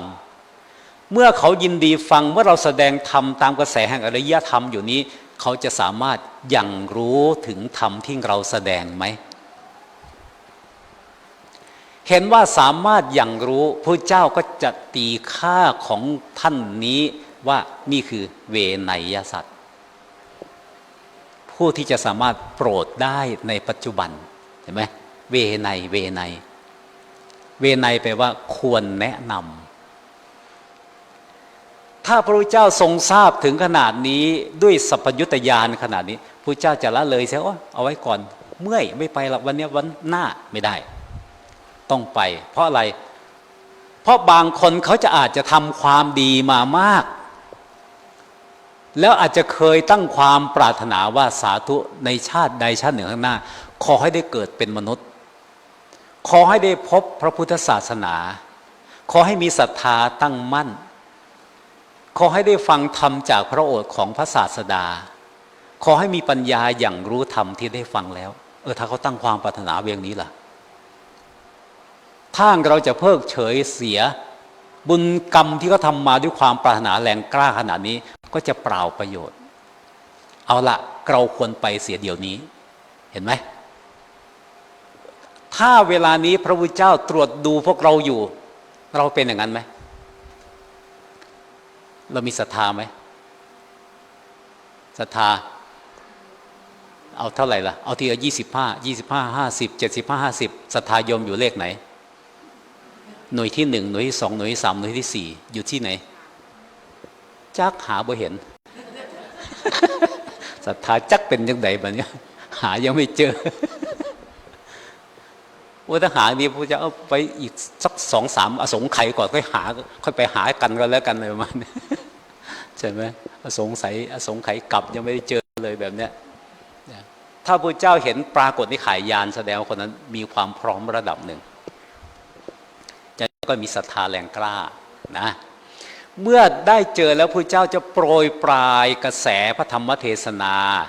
ลำดับของพระเจ้านะจะช้อนที่ศรัทธาก่อนจำได้ไหมเมื่อกี้อาตมาเล่าให้ฟังแล้วช้อนจิตของโยมจากศรัทธาค่อยขยับขึ้นมาให้มีศรัทธาให้รู้ตัวเองว่าเรามีศรัทธาแรงกล้าดีแล้วพระเจ้าก็ยกขึ้นไปให้ตรวจสอบศีลตัวเองว่าศีลเวลานี้เรารักษาศีลของเราบริสุทธิ์ดีแล้วตอนนี้ที่ควรจะได้ฟังคืออริยธรรมจากผู้รู้อริยธรรมอย่างน้อยต้องเป็นพระอรหันต์หรืออรหันตสัมมาสัมพุทธเจ้าเป็นอย่างสูงแต่เวลานี้พระเจ้าอยู่ต่อหน้าพวกเราแล้วเมื่อพระเจ้าแสดงธรรมช้อนจิตของผู้มีศรัทธายังไม่แรงกล้าให้มีศรัทธาแก่กล้าขึ้นช้อนจิตให้ใคร่ครวญไตร่ตรองดูศีลที่บริสุทธิ์ดีที่สุดดีแล้วพระเจ้าก็จะน้อมจิตของผู้นั้นให้ไปอยู่กับสิ่งใดที่เขาศรัทธาแก่กล้าที่สุดให้ไปอยู่กับศีลในคราวใดเขารักษาศีลได้บริสุทธิ์บริบูรณ์ที่สุดตั้งจิตของผู้นั้นไว้ณศรัทธานั้นที่ดีที่สุดไว้ณศีลนั้นที่รักษาได้ดีที่สุดแล้วพื้นฐาน2 อย่างเนี่ยจึงจะสามารถประคองสุตตะอริยธรรมที่จะได้ฟังให้ดำรงอยู่ได้ถ้าเป็นคนโลเลรักษาศีลกระพ้องกระแพ่งเต็มบ้างไม่เต็มบ้างขาดบ้างบริสุทธิ์บ้างอันเนี้ยรักษาอริยธรรมไม่ได้มันหวั่นไหวตามเหมือนเราเอาของมีราคาสร้อยแหวนเงินทองเพชรนินจินดาไปวางไว้กับขันที่ลอยไปตามคลื่นน้ำตุ๊บป่องตุ๊บแป่งโยกไปตามคลื่นอย่างเนี้ยคิดว่ามันจะจมไหมมันอาจจะจมหรืออาจจะรอดไม่แน่ใช่ไหมถ้าจะจมไปเจอน้ำเชี่ยววันนี้จมแน่เลยแบบเนี้ยเหมือนกันพระเจ้าจึงยกจิตของเราไปอยู่ในศรัทธาที่มั่นคงที่สุดก่อนแล้วไปไว้ที่ศีลในศีลที่คราวรักษาไว้บริสุทธิ์บริบูรณ์ที่สุดก่อนเพื่อให้มั่นคงเพราะอริยธรรมต้องอาศัยอัธยาศัยที่มั่นคงตรงเป๊ะไม่ขึ้นไม่ลงพระเจ้าก็เริ่มแสดงอริยธรรมเริ่มแต่อริยสัจสี่เน้นให้เห็นความทุกข์ที่บีบคั้นทั้งกายและจิตอยู่ก่อนทุกบางอย่างบีบคั้นกายเรื่องโรคภัยต่างๆโรคบางอย่างขออภัยทุกบางอย่างบีบคั้นจิตเพราะไม่สมปรารถนาเราอยากให้เป็นอย่างหนึ่งมันก็เป็นอีกอย่างหนึ่งดังนั้นพระเจ้าก็จะแสดงทุกข์ให้จิตของผู้ฟังเนี่ยเริ่มเบื่อทุกข์แสดงทุกข์แบบเป็นทุกข์ไม่ใช่หลงเข้าใจว่ามันเป็นความสุขให้เห็นทุกข์ล้วนๆโดยไม่มีสิ่งอื่นเจือปนทุกข์อย่างเดียวเกิดก็เป็นทุกข์แก่ก็เป็นทุกข์ตายก็เป็นทุกข์ไล่ไปเรื่อยปรารถนาอะไรไม่ได้ก็เป็นทุกข์แต่ได้สิ่งที่ไม่น่าปรารถนาก็เป็นทุกข์ใช่ไหมเมื่อเป็นนี้ทั้งหมดทั้งปวงความสำคัญหมายในขันธ์ห้าว่าเป็นเราเป็นทุกข์มากกว่าทุกข์ที่สุดทุกข์เพราะอุปาทานขันธ์เป็นทุกข์ที่สุด เมื่อเขารู้ว่าทุกข์ไล่ไปหน้ารังเกียจอย่างนี้เสียดแทงอย่างนี้นะชอกช้ำระกำขนาดนี้ยากจะทนไหวขนาดนี้เราก็เลยสู้โอ้ยมันทุกข์อะไรกันนักหนาเบื่อจริงเลยเราออกแดดร้อนโอ้ยแดดร้อนเหลือเกินไม่ไหวเบื่อไม่ไหวทนไม่ไหวแล้วหนาวโอ้ยหนาวทนไหวแล้วเหนื่อยก็โอ้ยทนไหวยุงเยอะก็โอ้ยไม่ไหวแล้วหยุดก่อนเห็นไหมมันก็จะถึงจุดที่มันทนไม่ไหวเบื่อหน่ายจนทนไม่ไหวไม่อยากเผชิญหน้ากับความทุกข์ตอนนี้จิตมันจะพร่านไปหาที่ไหนคือทางออกจากทุกข์มันจะค้นหาเสาะหาแสวงหาว่าไปอย่างไรจึงจะหนีจากความทุกข์อย่างนี้แล้วไม่กลับมาหามันอีกแม้เราจากไปแล้วความทุกข์มันก็ไล่ตามเราไม่ทันแม้ความทุกข์มันจะไล่ตามเราทันเราก็ไม่ยินดีในทุกข์นั้นอีกแล้วเพราะเห็นแต่ทุกข์บีบคั้นกายและใจอยู่ตลอดเวลากระแสทั้งหมดนี้คือสุตะอริยธรรมที่พระเจ้านำเสนอเห็นทุกข์แล้วใช่ไหมอยากออกจากทุกข์ไหมอยากออกบอกวิธีดำเนินให้ไปถึงความดับแห่งทุกข์คือมรรคประกอบด้วยองค์8รู้จักมรรค8ไหมไล่ให้ฟังหน่อยสิไม่ชีมรรค8อริยมรรค8อะไรอีก1อะไรอีนี่แหละว่าไป1สัมมาทิฏฐิ2แปลว่าอะไรสัมมาทิฏฐิเห็นชอบต่อมา2สัมมาสังกัปปะดำริชอบต่อไปสัมมากัมมันตะกระทำชอบต่อไปอะไรอีกสัมมาวาจาพูดจาชอบอะไรอีกสัมมาวายามะพยายามชอบอะไรอีกสัมมาอาชีวะเลี้ยงชีพชอบอะไรอีก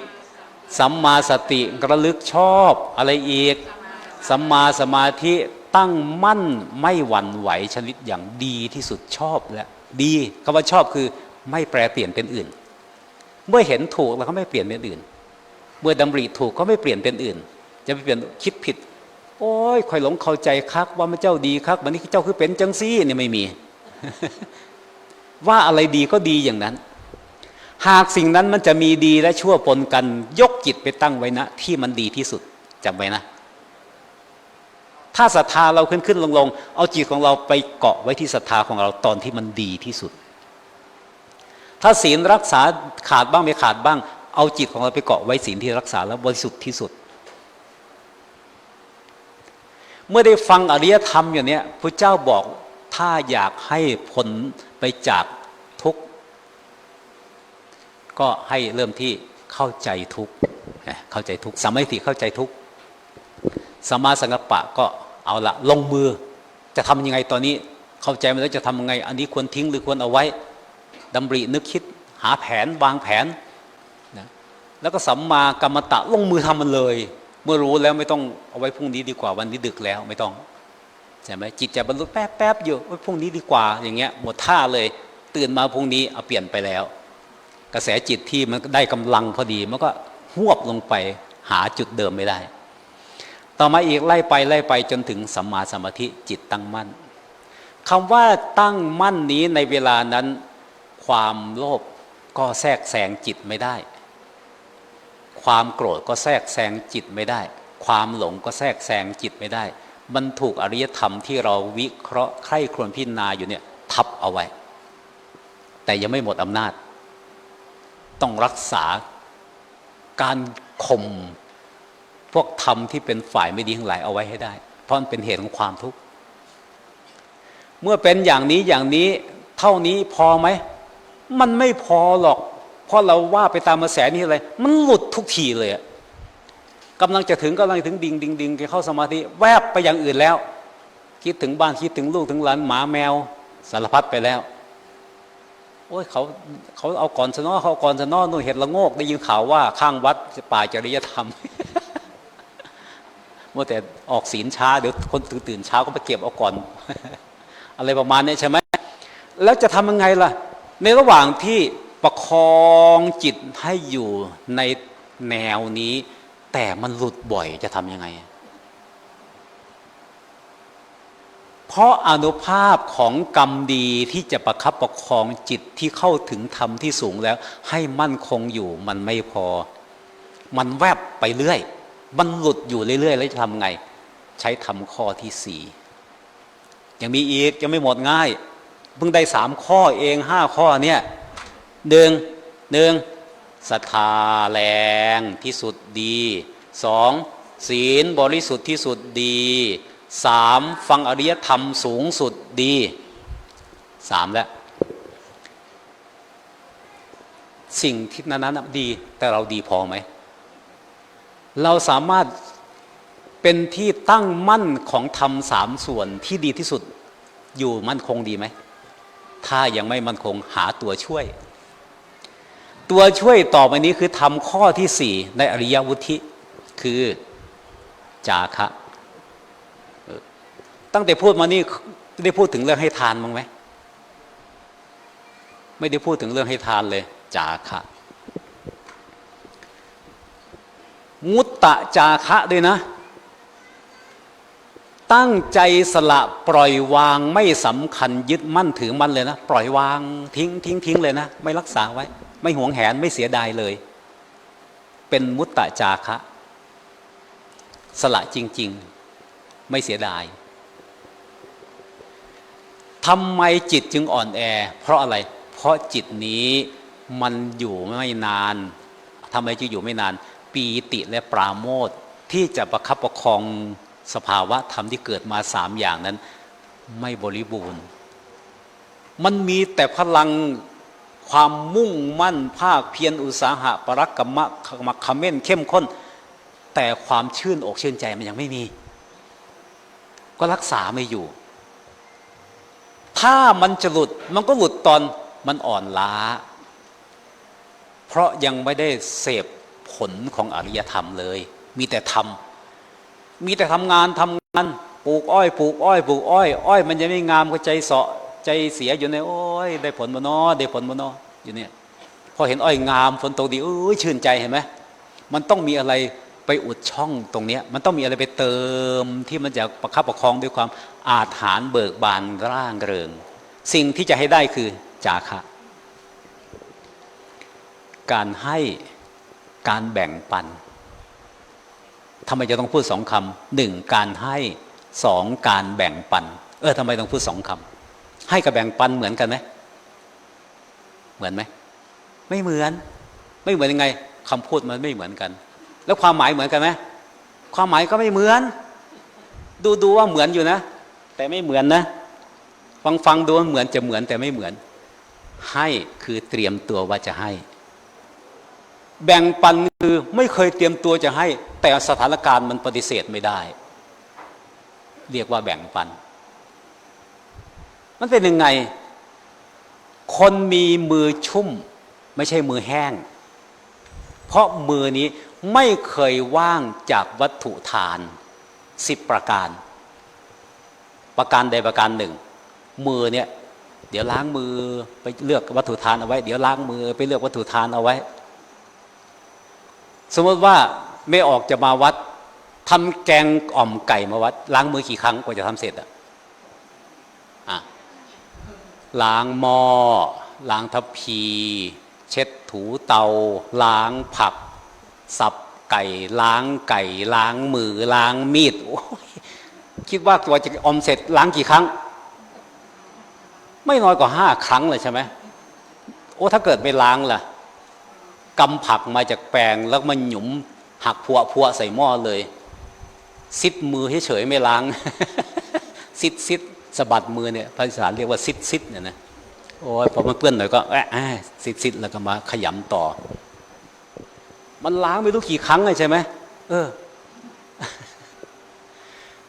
อันนี้เขาเรียกว่าเป็นผู้มีมือสะอาดและมือไม่เคยแห้งเลยเพราะทุกเวลามองเห็นอะไรปุ๊บน่าเอาไปถวายพระอันนี้น่าเอาไปให้ทานเห็นปุ๊บก็อันนี้อร่อยนะเนี่ยน่าเอาไปถวายหลวงพ่ออยู่นั่นแหละใช่ไหม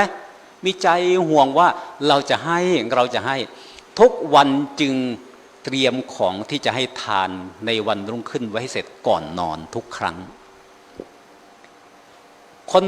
ทำงานขับรถออกไปตลาดไปจ่ายตลาดก็ดีไปทำงานสำนักงานบริษัทห้างร้านต่างๆเขามักจะมีของติดรถไปด้วยเสมอเพื่อไปเจอพระระหว่างทางเพื่อไปเจอคนแก่คนเฒ่าน่าสงสารระหว่างทางเสื้อเก่าเลิกใช้แล้วเอายัดใส่ท้ายรถไปเห็นไหมเขาจะเตรียมของเอาไว้ให้อยู่ตลอดเวลาไม่เคยมีวันใดๆเลยว่าที่จะไม่ได้เตรียมอะไรไว้ให้อันนี้เขาเรียกว่าให้ทานให้ทานนะต่อไปแบ่งปันเนี่ยมันเหตุการณ์เกิดขึ้นเฉพาะหน้าเราตักกับข้าวมาจากโรงอาหารโรงทานกำลังนั่งกินอยู่มันมีแจ่วกุ้งเอาเจาะอยู่หน่อยเดียวแล้วเอามาหมดเลยเราก็มักแจ่วกุ้งคนไปที่หลังเห็นแต่ถ้วยแจ่วกุ้งผู้ใดเอาก่อนแล้วน้อยบ้านเนี้ยพอเดินมาหาโอ้ยยายคนนี้มานั่งกินอยู่นี่คนเดียวเองกินน้ำแน่แจ่วกุ้งไปแต่แซ่บขอแบ่งจากน้อยได้บ่อันนี้เราเคยเตรียมไว้ว่าจะให้ไหมไม่เคยเตรียมแต่เหตุการณ์มันเกิดขึ้นเฉพาะหน้ามันเป็นตาให้ก็เลยแบ่งให้อันนี้เขาเรียกว่าแบ่งปันไม่ใช่ให้ทานเห็นไหมอันนี้แบ่งปันไปเจอคนหกล้มหกลุกเรามียาแดงอยู่ก็เอาไปทาให้อันนี้เขาเรียกว่าแบ่งปันไม่ใช่ให้เรามีเสื้อผ้าเลิกใช้ไม่เคยคิดจะให้แต่คนมาขอข้าวผ้ากาขาดกระลุ่มก็ยิ่งโอ้ยน่าสงสารเนาะเอาเสื้อมาให้ด้วยก่อนนะอันนี้ก็เรียกว่าแบ่งปันไม่ใช่ให้คือเตรียมว่าจะให้ถ้าให้เฉพาะหน้าเขาเรียกว่าแบ่งปันเข้าใจนะเมื่อไหร่ก็พูดว่าให้และแบ่งปันเนี่ยนะทานะและจาคะนะทานะคือให้เตรียมไว้จาคะคือเกิดขึ้นเฉพาะหน้าไปเจอคนประสบชะตากรรมลำบากไปเจอภัยพิบัติเรามีของอะไรรีบให้ใช่ไหมมันน่าสงสารใช่ไหมอันนี้เขาเรียกว่าแบ่งปันถ้าให้เตรียมไว้นะเขาเรียกว่าให้นะเข้าใจนะมีการให้และแบ่งปันทั้งสองอย่างเนี้ยถ้าทำได้อย่างหนึ่งกำลังปีติปราโมทย์มีหนึ่งส่วนมีแต่ถวายพระบ่ย้ายอย่ามาใกล้คอยบ่ได้ให้ผู้เฒ่าเขาจะมาถวายหลวงพ่อ อันเนี้ยมีแต่ให้ไม่ได้แบ่งปันใช่ไหม ถ้าใครทำแบ่งอย่างเดียวไม่ชอบพระไม่ให้พระไปให้คนแก่คนเฒ่าให้คนทุกข์ยากลำบากดีกว่าบิณฑบาตได้เยอะแล้วฉันไม่หมดหรอก อันนี้ก็มีแต่แบ่งปันไม่เคยให้ใช่ไหมแต่ถ้าเขาทำสองอย่างพร้อมกันมันจะมีพลังสองเท่าทวีคูณเมื่อปีติและปราโมทย์ใดที่เกิดขึ้นเมื่อได้ระลึกถึงทานที่เคยให้ในผู้มีคุณที่สุดคือสมณะหรือพราหมณ์ใดก็ตามเรารู้สึกว่าเรามีศรัทธาแล้วจึงให้เราก็ระลึกถึงว่าโอ้ยตั้งแต่ให้ทานมาไม่เคยให้ทานทีไรเกิดปีติปราโมทย์อิ่มใจน้ำตาไหลขนาดนี้มาก่อนเลยใช่ไหมโอ้ยได้ให้รู้สึกมันชื่นใจเต็มใจอิ่มใจมีความสุขเนี่ยก็เอามาเต็มส่วนหนึ่งส่วนแล้วไปไหนก็ชอบแบ่งปันเฉพาะหน้าเกิดสถานการณ์อะไรขึ้นมีอะไรอยากให้แต่ไม่ได้เตรียมว่าจะให้หรอกนะแต่ให้ในคราวที่ควรให้หรือคราวที่มีความจำเป็นก็แบ่งปันทำมาทั้งสองส่วนมันก็เป็นสองเท่าทวีคูณเมื่อไรจิตมีศรัทธาไม่ตั้งมั่นได้ฐานะจาคะเนี่ยไปคอยประคับประคองมันจะอิ่มด้วยความเอิบอิ่มมันจะรักษาคุณภาพดีๆเอาไว้ใจไม่เสียใจอาถรรพ์ใจเบิกบานใจร่างเริงปีติประโมทย์จะรักษาสิ่งที่เกิดขึ้นเอาไว้ได้เมื่อไรมีศรัทธาแล้วต่อมามีศีลรักษาไปรักษามาลำคาญเจ้าของเห็นบ่อยากรักษาศีลไหลอดบ่บะเนี่ยอดบ่เขากินได้เจ้าของก็กินบ่ได้ เฮ้ยเนาะละศีลจากบึกก้อนได้บ่ฮะอยากจะกินแต่เขาหลายมันเลยเวลาแล้ว ไอ้อย่างเนี้ยมันมีปีติและปราโมทย์ที่ได้ให้ทานมาเนี่ยประคับคองเอาไว้มันไม่หิวมันจะอิ่มกายอิ่มใจหน้าตาอาถรรพ์เบิกบานเมื่อศรัทธาและศีลอ่อนกำลังตัวจาฐานะและจาคะจะช่วยหล่อเลี้ยงเอาไว้เป็นน้ำเลี้ยงเป็นเหมือนยาบำรุงกำลังการให้และการแบ่งปันเนี่ยนะจะเป็นอย่างนี้นะเป็นอย่างนี้ไปเรื่อยตลอดนะต่อมาพอมาถึงสุตตะได้ฟังธรรมอริยธรรมโอ้โหมันยากเนาะอยู่นั่นแหละโอ้เป็นจังไดเพิ่นจังฟังหูเจ้าหูเพิ่นจังฟังเข้าใจไม่ได้เพิ่นเฮ็ดได้เขาก็เฮ็ดบ่ได้แท้อยู่นั่นใช่ไหมพอมีปีติปราโมทย์จากการให้ทานและการแบ่งปันแล้วมันจะมาประคับประคองเป็นเหมือนยากำลังเสริมกำลังบำรุงกำลังหล่อเลี้ยงไปมันจะมีความสม่ำเสมอไม่ลุ่มดอน เนี่ยจาคะอันที่สี่ประคับประคองทั้งศรัทธาทั้งศีลและสุตะไว้ได้ดี เมื่อนิ่งครบ4อย่างเมื่อไหร่นะทรงตัวไม่หวั่นไหวไม่ขึ้นไม่ลงเมื่อไหร่นะเวลานั้นแหละเวลาที่เราต้องการที่สุดคือปัญญ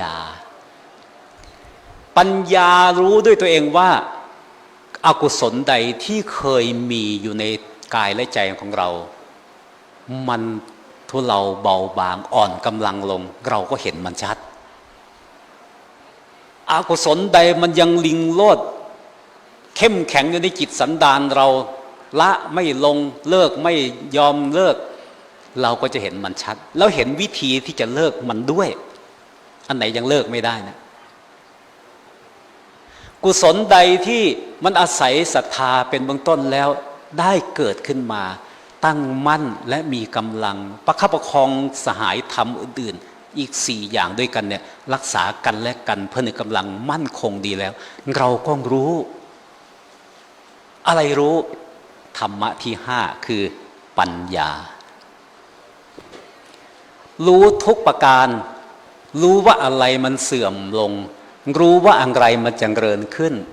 รู้ว่ากุศลหรืออกุศลมันเสื่อมรู้ว่ากุศลหรืออกุศลมันเจริญใน5อย่างนี้มันจะประสานผนึกกำลังกันถ่ายเทประคับประคองซึ่งกันและกันไว้ได้ทำ5อย่างนี้พระเจ้าจึงทรงยกย่องว่าเป็นอริยวุฒิเป็นธรรมที่นำไปสู่ความเจริญในธรรมขั้นอริยะ5ประการ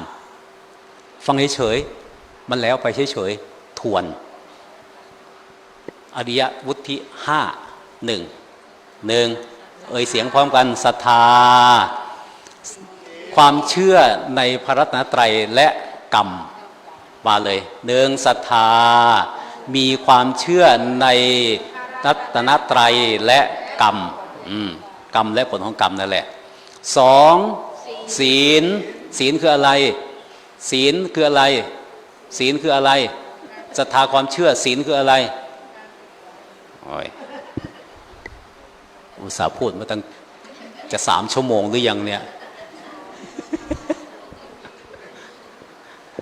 จะรีบพูดให้จบแล้วจะรีบหนีกลับวันแล้ว อายเขามานั่งพูดเขาฟังแล้วเขาจำมาได้เนี่ยรักษากายและวาจาให้ปกติมั่นคงไม่แปรเปลี่ยนรักษากายวาจาใจให้มีค่าเป็นปกติไม่ขึ้นไม่ลงนะศรัทธาเชื่อในคุณของพระรัตนตรัยและเชื่อเรื่องกรรมและผลของกรรมศีลคือรักษากายวาจาไว้ให้เป็นปกติสามสุตะคือใฝ่ใคร่อยากรู้อริยธรรมใฝ่ใจใคร่อยากจะได้เรียนได้รู้ในอริยธรรมของพระอริยเจ้าทั้งหลายอะไรที่พระอริยเจ้าท่านมีธรรมประจำตัวคือธรรมข้อไหนนะเราก็ได้เข้าใจตามนี้4จาคะการให้และการแบ่งปันเป็นยาบำรุงกำลังของศรัทธาศีลสุตะนะจาคะเนี่ยนะจาคะเนี่ยเป็นท่อน้ำเลี้ยงทั้งศีลศรัทธาศีลและสุตะให้มีกำลังมั่นคงไม่อ่อนแรงเพราะเป็นปีติและปราโมทย์และ5ปัญญาคือมีปัญญาสามารถรู้ว่าอากุศลใดเราละได้แล้วอากุศลใดมันยังแข็งแรงอยู่กุศลใดเราได้เจริญแล้วและกุศลใดมันยังมั่นคงไม่แปรเปลี่ยนแล้วมีกุศลที่ยิ่งกว่าขึ้นไปที่เราควรจะเจริญมีอีกไหมถามผู้รู้ไปเรื่อยท่านผู้เจริญธรรมที่ยิ่งกว่าการให้ทานคืออะไรธรรมที่ยิ่งกว่าการรักษาศีลคืออะไรธรรมที่ยิ่งกว่าสัจจะคืออะไรธรรมที่ยิ่งกว่าไปเรื่อยๆจนกว่าถึงธรรมที่สุดไม่มีอะไรยิ่งกว่าแล้วคือพระนิพพานใช่ไหมคือพระนิพพานถึงที่นั่นดับความคิดทุกอย่างลงแล้วตัดภพตัดชาติ ไม่กลับมาประสบทุกข์ในวัฏสงสารได้อีกสมควรแก่เวลาหรือยังใครฟังธรรมวันนี้ไม่เข้าใจนะโอ้โหวาสนาน้อยเกินไปพยายามจะต้อนอย่างดีแล้วนะพยายามพูดให้ง่ายเข้าใจง่ายเลยทำขั้นอริยธรรมท่านเรียกว่าอริยวุฒิ5ประการจำไว้นะศีลต่อมาเอาเข้าไปศรัทธาศีลสุตตะจาคะปัญญา5ข้อใครไม่มีอะไรจดเขียนบันทึกไว้ในใจแล้วก็ย้ายมาแปะไว้ที่ปลายลิ้นเมื่อไหร่ริมฝีปากเยอะออกมันจะไม่นินทาคนมันจะพูดแต่เรื่องศรัทธาศีลสุตตะจาคะปัญญาเพราะมันจะติดอยู่ปลายลิ้นอ้าปากมาเมื่อไหร่แผ่ออกมาเลยศรัทธาศีลสุตตะจาคะปัญญาทันทีเลยใช่ไหมเอาละพอสมควรแก่เวลากระแสธรรมเทศนาที่น้อมนำมาวันนี้เนี่ยไม่ได้มุ่งเพื่อจะบำเพ็ญเป็นกุศลอุทิศให้พระครูจริยธรรมแล้วก็หลวงพ่ออำนาจเท่านั้นนะ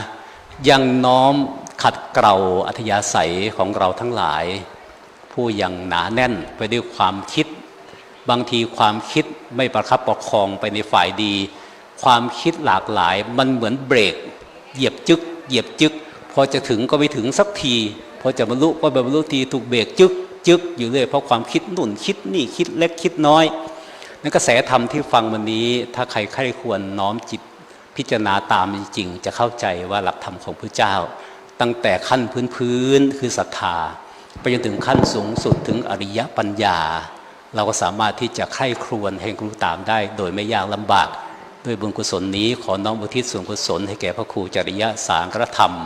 พร้อมทั้งหลวงพ่ออำนาจสุจิตโตทั้งสองท่านจะสถิตณทิพยสถานวิมานใดโปรดน้อมจิตอธิษฐานอนุโมทนารับอกุศลนี้ไปจะได้เป็นเหตุปัจจัยให้พ้นจากทุกข์ในวัฏสงสารเป็นปัจจัยให้เข้าถึงมรรคผลนิพพานในอนาคตการชาติข้างหน้า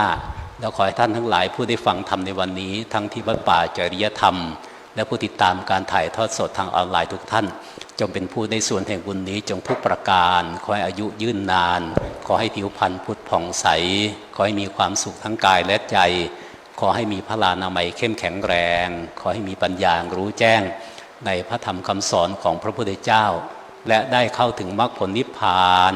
ในอนาคตการอันใกล้ทุกท่านเถิดสา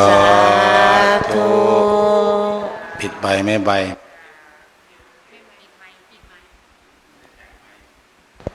เอากราบองค์แสดงธรรมพร้อมกันกราบพุทโธตีคล้องด้วยกราบ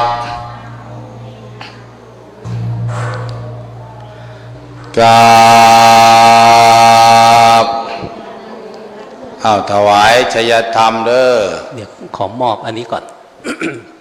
ใครเป็นผู้แทนมาครับพระมหาสมปองวิโตกโยมแม่มณพรพิบูลพานุวัตรร่วมบำเพ็ญกุศลวันนี้ 5,000 บาทแล้วก็สาธุแม่ไผ่ทีมแม่ครัวฝากมาทำบุญด้วยอีก200 บาทใครมารับแทนให้ทีใครเป็นตัวแทนวัดป่าผู้แทนวัดป่ามารับตรงนี้เราก็จะลาเจ้าภาพเด้อแม่ทวีวันจัดตะเขตกะพร้อมครอบครัวถวายชัยธรรมลูกศิษย์ไปรับสามเณรไปรับขึ้นรถคุณแม่ชีบุญเรืองตอนพิกุลแม่บิดาของมารดาพระครูจริยสารธรรมถวายชัยธรรมกันเทศค่ะใครจะถวายส่งเสริมสำนักเรียนบาลีสำนักเรียนนักธรรมเรียนบาลีใหญ่อภิธรรมส่งเสริมสนับสนุนพระเดชพระคุณพระอาจารย์อาจารย์มหาสมปองเนี่ยบอกค่าอาหารวันละไม่ต่ำกว่า 3,000 บาทพระ17 รูปเข้าพรรษาน่าจะ20 รูปแม่ชีอีกเรียนบาลีใหญ่รูปต่อไปเด้ออาจารย์พระครูปริศพัทราพร วัดพระรามมันฟากนาเด้อขึ้นก่อนอาจารย์พระครูอาจารย์นรงฤทธิ์มาแล้วก็ขึ้นเลย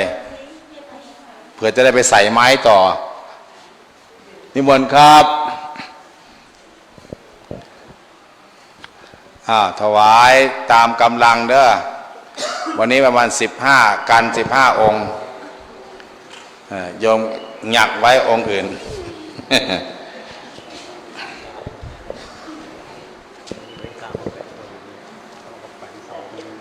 ชีนงรัก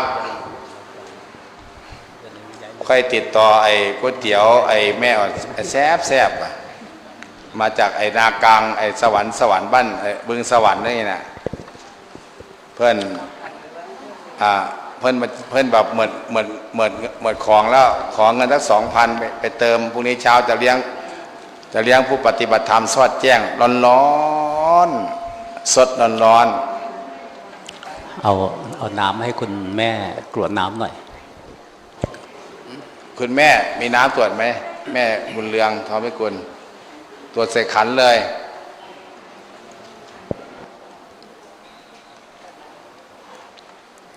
หาถุงใส่ลูกหาถุงใส่มีไหมมีน้ำแล้วนะ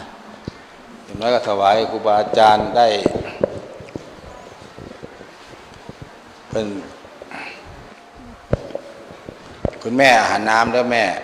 เจ้าภาพแล้วแม่ชวีวันยังไม่พร้อมอ่ะอาจารย์พระครูอะไรขึ้นก่อนเอาแบบฮาร์ดคอร์กันเด้ออย่าง่วงนอนไม่ต้องเอาแบบฮาร์ดคอร์กรวดน้ำรับพรยะถาวางริวะหาปูงราปังริปูเรนติสาข้างรังเอวะเมวะอิโตทินนังเปเหตานังอุปกัปปติอิชิตังปฏิตังตุมหังขิปเมวะสมิชตุสัพเพปูงเรนตุสังกัปปาจันโทปนังกระโสยะถามณิโชติกระโสยะถาสัพพิติโยวิวัชชันตุสัพพังโรโควินัสตุมาเตภวัตวันตังรายโยสุขีทีคายุโกภวะอภิวาทนะสีลิสนิจจังวุธาปจายโนจัตตางโรธรรมาวัฏันติอายุวันโนสุขังภะลัง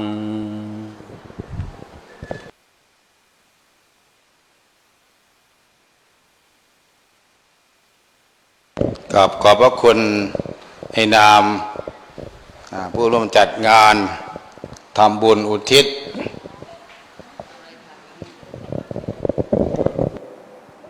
หาอาจารย์พระครูจริยสารธรรม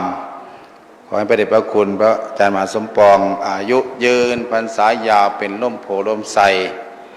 ให้กับศิษยานุศิษย์มาเทศมาโปรดมาผายทุกปีถ้าลูกศิษย์เก็บเด้อนั่นนะเอาไปค่ากับข้าวแต่ละมื้อแต่ละวันมันเพิ่นสอนบาลีเนี่ยสอนนักธรรมน้ำชากาแฟภัตตาหารเพล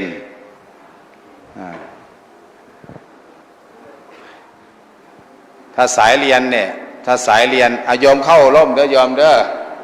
เข้าร่มเด้อประกาศเด้อใครจะได้ล็อกเก็ตมาเอานี่เด้อมาหาอาจารย์มาเนี่ยทำบุญสร้าง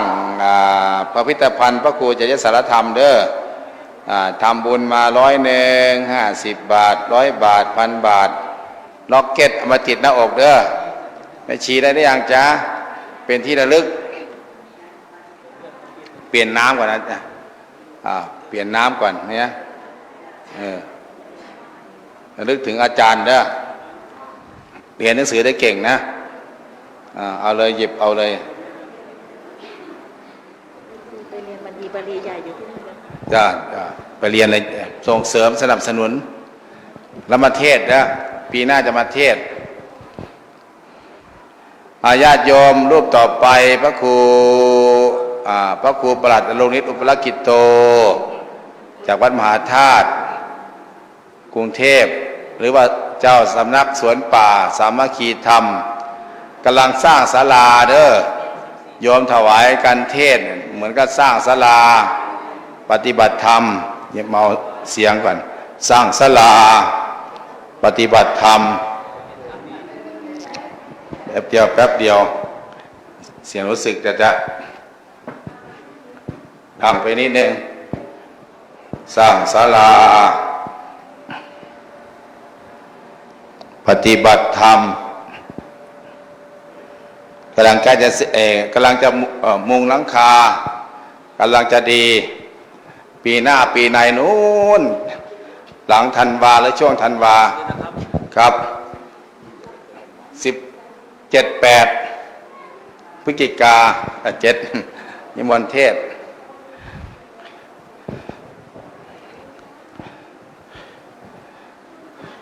คุณแม่จงรักเพิ่มก๋วยเตี๋ยวมื้ออื่นไปได้ลงทานแล้วเพิ่นนอนนี่แบบเพิ่นไม่กลับนะป้าถ้าสีมือดีจะไปทอดเทียนให้แต่สีมือไม่ดีก็จะไม่ไปนู้นบ้านอะไรบึงสวรรค์บึงเนี่ยออกอาตมาออก500เพิ่นจะไปซื้อเส้นซื้อเนื้อซื้ออะไรต่างๆก๋วยเตี๋ยวนี่ไง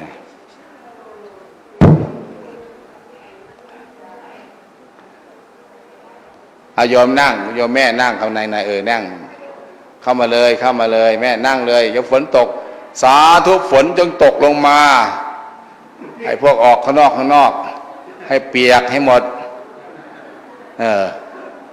อยู่ข้างในไม่มีพัดลมนะจ๊ะใครจะเป็นเจ้าภาพพัดลมบ้างจะซื้อมาติดเลยเนี่ยใครจะได้ล็อกเก็ตอาจารย์มานี่เด้อรับจากมืออาจารย์เอาไปเลยเอาไปติดไว้เลยเอาไปติด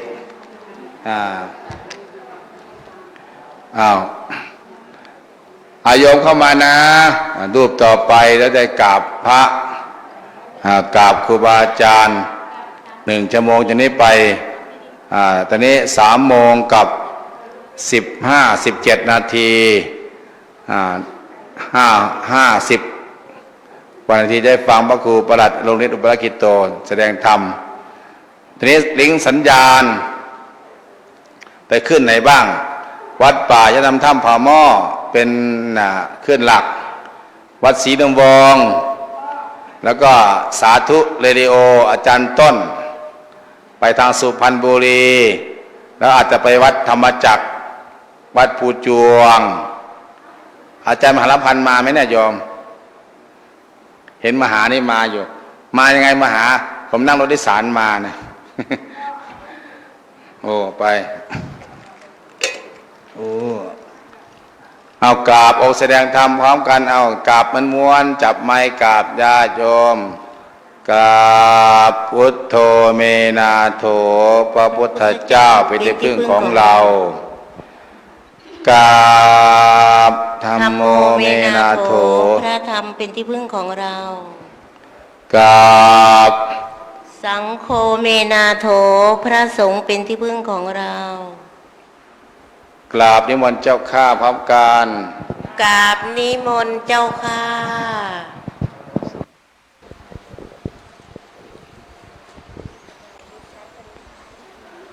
นะโมตัสสะภะคะวะโตอะระหะโตสัมมาสัมพุทธัสสะนะโมตัสสะภะคะวะโตอะระหะโตสัมมาสัมพุทธัสสะนะโมตัสสะภะคะวะโตอะระหะโตสัมมาสัมพุทธัสสะจิตเตสังกิริจิตเตสังกิริเถทุกขติปาติกังขาจิตเตอสังกิริเถทุกสุขติปาติกังขาตีณโอกาสบัดนี้อาตมาภาพจะได้แสดง พระธรรมเทศนา ในบทพระคาถาที่ยกขึ้นมาเป็นสังเขปเพื่อให้พวกเราได้สดับพิจารณาในข้อดังกล่าวให้เข้าใจเพื่อนำไปปฏิบัติให้เกิดเป็นผลที่ดีแก่ชีวิตและสังคมของเราสืบต่อไปณโอกาสบัดนี้ขอกราบถวายความเคารพพระเถรานุเถระทุกท่านขอเจริญพรญาติโยมสาธุชนที่กำลังติดตามรับชมรับฟังการถ่ายทอดสดกิจกรรมงานบำเพ็ญบุญ100 วันและ2 ปีเพื่ออุทิศให้กับท่านพระครูจริยสารธรรมอดีตเจ้าวาดวัดป่าจริยธรรมและอดีตเจ้าคณะอำเภอนาด้วงพร้อมด้วยหลวงพ่ออำนาจสุจิตโตซึ่งเป็นบิดาของท่านพระครูจริยสารธรรมทั้ง2 รูปณโอกาสบัดนี้เอาล่ะญาติโยมก็นั่งกันตามสบายนะโยมนะขอโอกาสครูบาอาจารย์นะครับวันนี้ก็ถือว่าเป็นโอกาสที่ดีของพวกเราที่ได้มารวมตัวกันแล้วก็มาบำเพ็ญกองการกุศล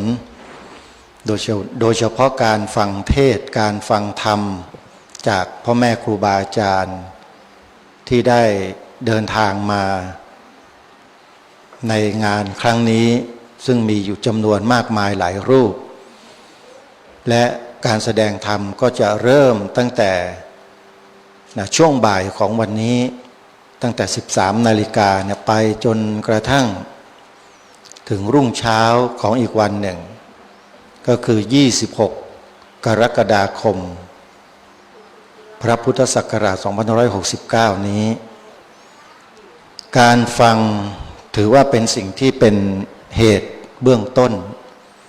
ของการเข้าใจเข้าถึงจนกระทั่งพ้นทุกข์ถ้าปราศจากการฟังโดยเฉพาะฟังพระธรรมเทศนาของพระสัมมาสัมพุทธเจ้าด้วยแล้วเนี่ยความพ้นทุกข์จากการเวียนว่ายตายเกิดในวัฏสงสารจะเกิดขึ้นไม่ได้เว้นเสียแต่ผู้บำเพ็ญบารมีเป็นพระบรมโพธิสัตว์เท่านั้นที่จะบรรลุด้วยพระองค์เองโดยไม่ต้องฟังจากใครแต่สำหรับพวกเราเหล่าบรรดาสัมภเวสีทั้งหลายที่กำลังเวียนว่ายตายเกิดหาภพเกิดอยู่เนี่ยเราต้องอาศัยการฟังเท่านั้นโยมการฟังก็คือการศึกษาการเรียนรู้ในเบื้องต้นนั่นเองซึ่งจัดเข้าในหนึ่งของพระสัทธรรม3 ประการที่พระสัมมาสัมพุทธเจ้าได้ทรงประทานไว้ให้กับ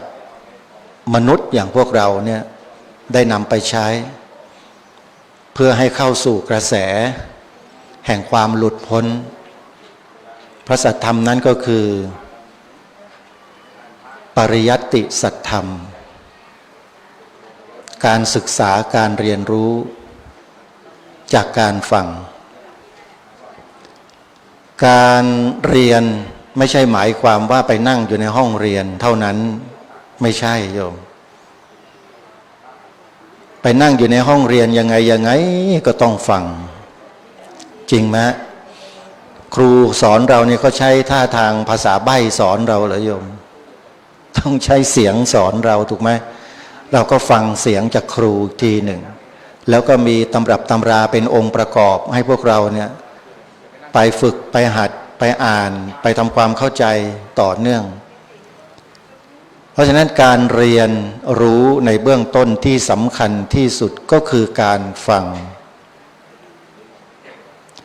ในโลกของเราเนี่ยเป็นโลกดิจิตอลเป็นโลกแห่งการสื่อสารและมนุษย์ในโลกก็แย่ง แข่งขันเรื่องระบบการสื่อสารกันทั้งโลกเลยเพื่อที่จะชิงพื้นที่ของการประกาศการออกเสียงออกไปเขาเรียกว่าประกาศเผยแพร่เพื่อให้มนุษย์ในโลกนั้นได้ฟังได้ดูในสิ่งที่เขานำเสนอออกไปเพราะฉะนั้นเรื่องของการฟังจึงเป็นเรื่องใหญ่ที่สุดสำหรับหมู่มนุษย์ทั้งหลายที่ฟังภาษากันรู้เรื่องและเข้าใจกันได้จึงเกิดธุรกิจของสื่อสารมวลชนในทุกๆประเภทเต็มไปหมดเลยในโลกปัจจุบันนี้แล้วยิ่งในยุคของเรานี่ไม่น่าเชื่อก็ต้องเชื่อนั่งสนทนาอยู่กับเทคโนโลยีโดยที่ไม่ต้องไปสอบถามหรือไปคุยกับใครนะคุยกับเทคโนโลยีเนี่ยก็สามารถคุยกันเข้าใจคุยกันรู้เรื่องเป็นตุเป็นตะจะยกตัวอย่างเช่นพระสงฆ์เราเนี่ยโยมที่มาเทศก็เราบ่อยๆนะตอนนี้ท่านเทศก็ AI อยู่ออกคลิปออกวิทยุทุกวันถามตอบกันจนกระทั่งติดอกติดใจพระรูปนั้นสายตาท่านมองไม่เห็นไม่รู้วันนี้จะมาหรือเปล่าสงสัยคงจะติดอกติดใจ AI ไม่มาเทศที่วัดป่าจริยธรรมแล้วกระมั้งที่พูดนิยมพอจะทราบใช่ไหมว่าใครชื่ออะไรนะหลวงพ่อโบเรียนได้ยินผมแล้วเปล่าอาจารย์โบเรียนไม่มาไม่ได้นะผมกำลังพูดถึงเรื่องนี้แหละท่านพระอาจารย์จริงครับถ้าเราใช้ให้เป็นประโยชน์มันเป็นประโยชน์จริงๆ AI เนี่ยแต่คนส่วนมากเนี่ยเขาใช้ไปทำอะไรกันล่ะตัวปัญหามันอยู่ที่คนใช้นี่แหละสำคัญที่สุดนี่คือยุคที่ทำให้มนุษย์เราเนี่ยมันเข้าไปใกล้สวรรค์และใกล้นรกมากที่สุดในขณะที่มีชีวิตเป็นๆกันอยู่นะไอ้โทรศัพท์มือถือเครื่องเดียวเนี่ยมันทำให้เราลงนรกก็ได้ทำให้เราขึ้นสวรรค์ก็ได้มันอยู่ที่เราใช้มันเนี่ยเราใช้ทำอะไรโอ้โหมหาศาลเลยคุณอนันต์แล้วก็โทษมหันต์เลยในนี้เจตนาของเรานะสำคัญทีนี้ไอ้เจตนาที่ดีที่จะนำตัวเราให้เข้าไปสู่สาระที่เป็นประโยชน์ในระบบเหล่านี้ไอ้เจตนาตัวนั้นเราจะสร้างมันยังไงนี่แหละคือสิ่งที่เราจะต้องมาคุยกันวันนี้สร้างมันยังไงพุทธเจ้าตรัสสอนเรื่องของความเพียรความวิริยะพระพุทธเจ้าของเรานั้นเป็นศาสดาพระองค์เดียวที่เป็นกัมมวาทีสอนเรื่องการกระทำเรื่องกรรมนะโยมเป็นปรวาทีเป็นกัมมวาทีทรงสอนแบบจำแนกแจกแจงถึงเหตุถึงปัจจัยทั้งหลายทั้งปวงที่อิงอาศัยกันแล้วก็เกิดสิ่งต่างๆขึ้นมาบรรดามีในจักรวาลทั้งหมดเป็นศาสนาเดียวที่สอนให้มนุษย์มีปัญญานะโยมปัญญามันมีสองประเภทปัญญาสัมมาทิฏฐิกับปัญญามิจฉาทิฏฐิเส้นแบ่งมันแค่นี้เดียวเท่านั้นบางมากระหว่างมิจฉากับสัมมาเผลอนิดเดียวมันไปมิจฉาทิฏฐิได้ง่ายๆเลยไม่ยากเลยเพราะฉะนั้นไอ้สิ่งเทคโนโลยีทั้งหลายทั้งปวงเหล่านี้มันเป็นอุปกรณ์เป็นเครื่องมือเป็นวัตถุเป็นเหตุปัจจัยที่มันเป็นสิ่งที่มนุษย์ปรุงสรรปั้นแต่งทำมันขึ้นมาถ้าพวกเราไม่รู้เท่าทันมันไม่รู้จักมันอย่างแท้จริงแล้วมีเจตนา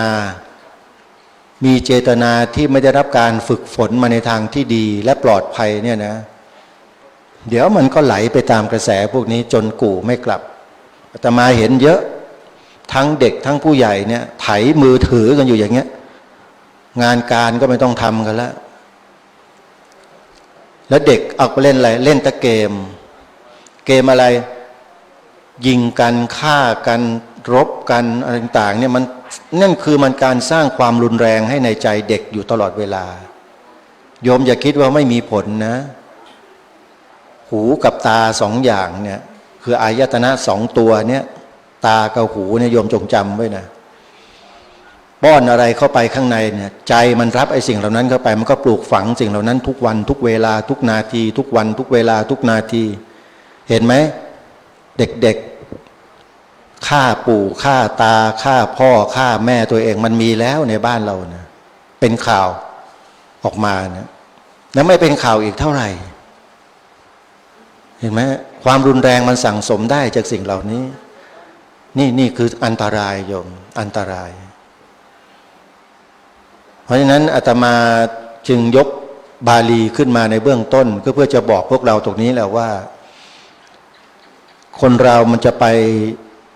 สุขติภูมิคือมนุษย์กับสวรรค์ซึ่งเป็นภูมิที่สามารถพัฒนาตนเองเพิ่มขึ้นไปได้กับภูมิที่เป็นทุกขติภูมิคืออบายภูมิทั้งสี่ที่มันพัฒนาตัวเองไม่ได้และมันจะจมอยู่ตรงนั้นอีกนานแสนนานหลายพุทธันดรนะโยมถ้าลงไปแล้วมันขึ้นไม่ได้นะโยมมันไม่มีเหตุปัจจัยที่จะให้ขึ้นมาเพราะมันต้องใช้วิบากกรรมจนหมดสิ้นซะก่อนแล้วมันนานมากพุทธันดรหนึ่งก็คือระหว่างพระพุทธเจ้าพระองค์หนึ่งทรงอุบัติขึ้นมาเว้นไปจนกระทั่งพุทธเจ้าพระองค์หนึ่งอุบัติขึ้นมาเขาเรียกว่าหนึ่งพุทธันดรนานไหมโอ้โหอย่าให้นับเลยทรงบำเพ็ญบารมีต้องไม่รู้กี่อสงไขยแต่ละพระองค์กว่าจะบรรลุเป็นพระพุทธเจ้าและพระองค์ใหม่กว่าจะมาอุบัติอีกนานมากเนี่ยมันเป็นสิ่งที่น่ากลัวญาติโยมเพราะฉะนั้นการฟังที่อาตมากล่าวเมื่อสักครู่นี้จึงเป็นปัจจัยสำคัญมากที่ทำให้พวกเราทั้งหลายทั้งปวงที่รักการฟังโดยเฉพาะฟังธรรมเป็นผู้ที่โชคดีสุดๆเลยเนี่ยพวกเรานะอาตมาดีใจนะที่มีส่วนเป็นผู้ที่มีส่วนหนึ่งเป็นส่วนหนึ่งของการให้ความรู้และมีผู้ที่ฟังสิ่งเหล่านี้เท่ากับอาตมาและครูบาอาจารย์ทั้งหลายทั้งปวงที่ท่านเป็นนักเทศนักแสดงนักบรรยายครูบาอาจารย์เหล่านี้ท่านสร้างบารมีนะโยมโดยเฉพาะปัญญาบารมีท่านอาตมามีครูบาอาจารย์หลายๆท่านทักยังไม่ทันพูดอะไรเลยบอกท่านเนี่ยเป็นคนมีปัญญานะเนี่ยอาตมาน่าจะสั่งสมด้านปัญญามาเพราะสังเกตดูตัวเองแล้วเนี่ยเป็นคนที่ขี้สงสัยอะโยมสงสัยเสร็จก็จะแสวงหาความรู้กับสิ่งเหล่านั้นอย่างสุดๆเลยให้ได้มาด้วยตัวเองด้วยนะไม่ถามใครหรอกไปค้นคว้าไปศึกษาสืบค้นมาด้วยตัวเองถ้าไม่รู้จริงๆถามผู้รู้ถามเสร็จได้ความรู้เสร็จไปเสริมความรู้ตัวเองต่อ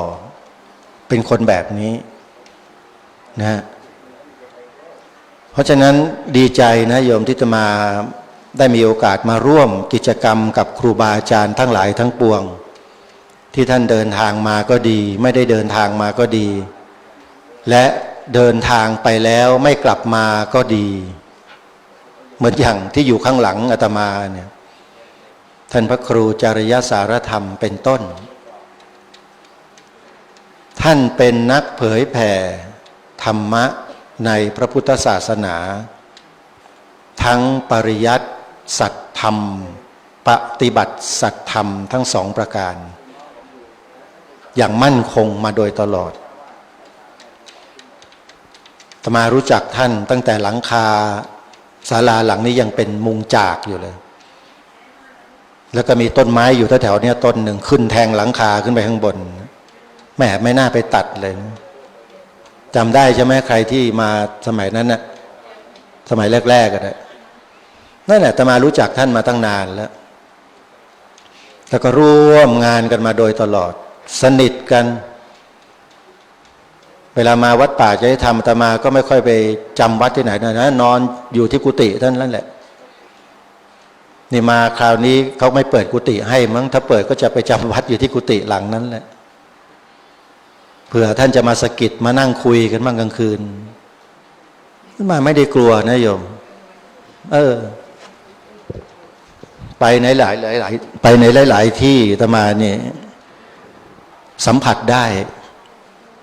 คือขนมันจะลุกตามตัวตามศีรษะเนี่ยลุกอยู่นั่นน่ะแปลว่ามีใครก็ไม่รู้แหละแต่มันสื่อไม่ได้เท่านั้นเองอาตมาไม่มีอภิญญานะไม่มีอภิญญาถ้ามีอภิญญาก็คงจะนั่งสนทนาคุยกันสนุกแหละคือสิ่งเหล่านี้เป็นพลังงานชนิดหนึ่งถ้าจะพูดให้เราเข้าใจกันง่ายๆคือวิญญาณเป็นวิญญาณแต่จริงๆคือพลังงานชนิดหนึ่งที่มีอยู่ในอีกมิติหนึ่งที่เราสัมผัสไม่ได้มองไม่เห็นฟังไม่ได้ยินรอบเราเนี่ยเต็มไปหมดแม้แต่ในตัวเราเองก็มีแต่อย่าไปเชื่อไปยึดถือมั่นอะไรมากมายก็สิ่งเหล่านี้ให้รู้ไว้เฉยๆว่ามีเราจะทำเราจะพูดเราจะคิดอะไร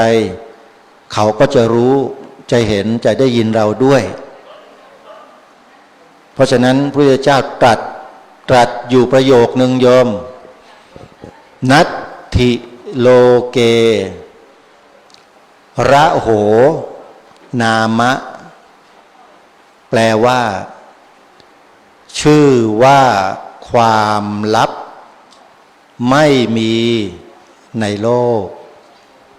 จริงเรื่องนี้อาตมาเชื่อเลยไม่มีจริงๆอะไรที่บอกว่าลับมันไม่มีอะไรลับหรอกทุกอย่างมันถูกเปิดเผยอยู่ตลอดเวลาจริงๆโยมเพราะฉะนั้นเราทั้งหลายอย่าไปกลัวโยมทำอะไรจะดีหรือจะเลวต้องยอมรับความจริงเพราะเราเป็นคนทำเจตนาจากตัวเราเองคนอื่นเขาไม่ได้เกี่ยวข้องอะไรกับเราหรอกพุทธเจ้าจึงตรัสสอนเรื่องกรรมเรื่องการกระทำสำคัญที่สุดและการเรียนรู้เรื่องกรรมเนี่ยเป็นการเรียนรู้ที่ยากไม่ใช่เรื่องง่ายละเอียดมากเรื่องกรรมมีกรรมทั้งในปัจจุบันกรรมทั้งในอนาคตมีทั้งกรรม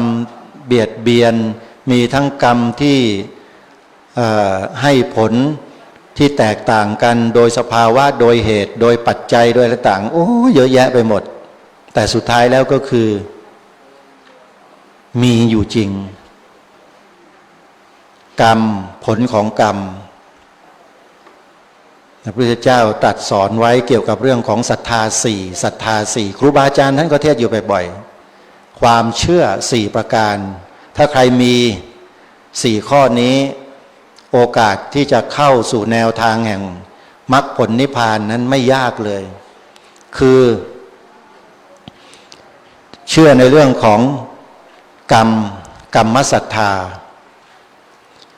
วิปากะศรัทธาคือเชื่อว่ามีผลของกรรมคือทำอะไรแล้วมีผลแน่นอนทำดีได้ดีทำชั่วต้องได้ชั่วกรรมสกตาศรัทธาเชื่อว่ากรรมนั้นเป็นของเราของตนของเราไม่ใช่ของคนอื่นนะฮะเราทำก็เป็นของเราและอันสุดท้ายก็คือตถาคตโพธิศรัทธาเชื่อว่าความตรัสรู้จริงของพระสัมมาสัมพุทธเจ้านั้นมีจริงๆ4ข้อถ้าเราเชื่อ4ข้อนี้แล้วถือว่าเป็นสัมมาทิฏฐิได้เปรียบแล้วนะถ้าใครเชื่อ4ข้อนี้เป็นสัมมาทิฏฐิแล้วทีนี้เมื่อเชื่ออย่างนั้นแล้วเจตนาของเราเนี่ยเอาละเริ่มมาแล้วเจตนาที่เราปรารถนา ในการที่จะหลุดพ้นจากทุกข์ทั้งปวงตามแนวทางที่พระสัมมาสัมพุทธเจ้าตรัสสอนไว้ ก็จะเกิดขึ้นในใจของเราขึ้นมา โดยลำดับ แต่ต้องอาศัยเหตุปัจจัยหนุนส่งอยู่ตลอดพระเจ้าจึงประทานเรื่องของพระสัทธรรม3ก็ดีไตรสิกขา3ก็ดีให้เราปฏิบัติอยู่อย่างต่อเนื่องพระสัทธรรม3ก็คือปริยัติสัทธรรมการศึกษาเรียนรู้การฟังก็ใช่หนึ่งในนั้นปฏิบัติสัทธรรมก็คือนำมาพิจารณาและหาวิธีการหรือรูปแบบในการเดินจงกรมนั่งสมาธิการบริกรรมยุบหนอพองหนอพุทโธสัมมาอรหังได้ทั้งนั้นไม่ผิดเป็นอุบายนะฮะปฏิบัติสัทธรรมและก็ปฏิเวทะผลที่เกิดขึ้นจากการศึกษาปฏิบัตินั้นก็จะตามมาในที่สุดต้องต่อเนื่องด้วยต้องให้ต่อเนื่องคือจำรงสติเจริญสติให้ต่อเนื่องยืนเดินนั่งนอนยืนเดินนั่งนอนทำพูดคิดบุ้งคันหรือเปล่าเนี่ยโยมช่วยเอาออกไปด้วยเดี๋ยวกลางคืนนอนแล้วมันจะเนี่ยคันนะเนี่ยโยมเนี่ยมาดูหน่อยเร็วนะเดินยืนนั่งนอนเดินยืนนั่งนอนกินพูดดื่มคิดเหลียวซ้ายแลขวาสติฝึกสติปัฏฐาน4สำคัญที่สุดและต้องต่อเนื่องนะต่อเนื่องทำอะไรก็ตามต้องมีสติแล้วก็ปัญญาควบคู่ไปพิจารณาในสิ่งที่เราทำนั้นไปด้วยจะง่ายก็ว่าง่ายจะยากก็ว่ายากมันขึ้นอยู่กับการฝึกและประสบการณ์ของแต่ละท่านแต่ละคนรวมถึงครูบาอาจารย์ที่แนะนำสอนเราด้วยท่านจะคอยดึงเราสู่แนวทางเข้าสู่เส้นทางอยู่ตลอดถ้าพบเจอครูบาอาจารย์ที่ท่านสอนไม่ตรงแนวทางเดี๋ยวมันก็ออกนอกทางไปกลายไปเป็นอะไรก็ไม่รู้อย่างที่ท่านพระครูจริยสารธรรมพูดอยู่บ่อยๆท่านไม่เอาเลยพวกนั้นน่ะคือท่านตรงเป๊ะเลยท่านพระครูจริยสารธรรมสอนให้พวกเราเดินตรงเลยตามที่พระเจ้าตรัสสอนรูปที่ท่านแสดงธรรมจบไปเมื่อสักครู่นี้ก็คือครูบาอาจารย์ของท่านแล้วก็ครูบาอาจารย์ของอาตมาท่านพระอาจารย์มหาสมปองมุทิโตเจ้าวาดวัดวิหารธรรมสอนบาลีใหญ่อาตมาเรียนบาลีใหญ่กับท่านรุ่นที่1ไพโอเนีย รุ่น1โยมแต่เรียนไม่ได้เรื่อง รุ่นแรกเขามักจะเป็นอย่างนี้แหละเขาเรียกว่ารุ่นบุกเบิกเป็นรุ่นทดลองแต่ก็ภูมิใจนะที่ได้เรียนบาลีใหญ่กับท่านท้องกันนี่โอ้ยลิ้นแทบพันกันเลยโยมอัตโธอักรสัญญาโตอักรปาทโยเอกจตาลีสังตโถทันตาสระอัฏฐระหุมัตตาตโยรสาอัญเยติคาเสสาปัญญชนาวัคปัญจโสปันตาอังอิติเนคหิตังปรัสสมัญญาปโยเคปุพะมะโทติตามัสรังสเรนาวิโยชเยสูตรบาลีใหญ่ทำตัวท้องกันไปเถอะ400 กว่าสูตรจนกระทั่งจบแล้วเสร็จพระอาจารย์ก็ค่อยๆขยายความทีละข้อทีละข้อจนเราเข้าใจก็ถือว่าได้มีโอกาสสร้างปัจจัยในการศึกษาเอาไว้บ้างพออ่านภาษาบาลีออกอาตมานี่จำได้จำความได้ว่าตั้งแต่เป็นเด็กๆอ่านภาษาบาลีได้ภาษาบาลีที่เขาเขียนในบทสวดมนต์เป็นบาลีนะเป็นอักษรไทยเนี่ยอ่านได้โยมอ่านได้คล่องด้วยไม่ได้เรียนทั้งที่ไม่ได้เรียนนะแต่อ่านได้แต่พอมาเรียนแล้วนั่นแหละจึงจะเข้าใจอันนี้เล่าให้ฟังนิดหนึ่งเป็นเหตุเป็นปัจจัยที่เราเคยสั่งสมมาแล้วเราก็มาได้สั่งสมกันต่อนี่แหละคืออานิสงส์ของการฟังเกิดจากการฟังทั้งนั้นเลยพออาตมามาเป็นผู้ดำเนินรายการจัดรายการวิทยุก็เริ่มที่จะนำสิ่งที่มีความจำเป็นและสำคัญในสังคมยุคปัจจุบันเนี่ยมานำเสนอในรายการเพื่อให้พวกเราได้ร่วมด้วยแล้วช่วยกันทำตามที่อาตมาภาพได้ปรารภแนะนำนั่นแหละโยมอาตมาปัญญาความรู้ในทางพระบาลีในทางพระไตรปิฎกนั้นมีน้อยมีไม่มากมักจะเน้นเรื่องข้อปฏิบัติซะมากกว่าคือพิจารณา ลงไปในสภาวะนั้นๆเพื่อให้เกิดความสงบในจิตของเราอาตมาจะเน้นพวกนี้คนเราเนี่ยมันทำให้จิตสงบได้ด้วยวิธีการภาวนามันเริ่มต้นได้ทำได้มันเกิดจากการฝึกฝนก่อนเริ่มต้นนับ1 2 3ค่อยๆไปตามลำดับและสั่งสมประสบการณ์ไปเรื่อยๆมันต้องใช้ระยะเวลากว่าเราจะเกิดความคล่องในการพิจารณาในการกำหนดรู้อารมณ์ที่มากระทบเนี่ยต้องฝึกบ่อยๆเนืองๆเพราะมันอารมณ์มันกระทบอยู่ตลอดเวลาโยมยกเว้นเวลาหลับจิตมันก็ตกภวังค์เขาเรียกตกภวังค์ตกภวังค์ก็คือมันกลับเข้าไปสู่ในที่อยู่ของเขานิ่งอยู่สงบอยู่แต่ถ้ามันมีเหตุปัจจัยในเรื่องของกรรมเนี่ยมันก็จะทำให้เกิดอาการฝันนั่นแหละเขาเรียกว่าสภาวะที่มันมากระตุ้นในภวังค์ให้เกิดความสั่นไหวในช่วงขณะแต่ถามว่าสติมีไหมไม่มีช่วงนั้นไม่มีสติมันหลับแล้วมันก็ฝันไปเป็นตุเป็นตะเป็นเรื่องเป็นราวตื่นมาเล่าให้คนนู้นคนนี้ฟังแต่เล่าไม่หมดหรอกมันไม่ได้จำทั้งหมดแต่มันพอมีสัญญาเนี่ยจะเหนี่ยวรั้งความจำตรงนั้นเอาไว้ได้แล้วก็มาเล่าสู่คุณฟังถามว่ามีผลอะไรไหมความฝันไม่มีผลอะไรกับชีวิตเท่าไหร่หรอก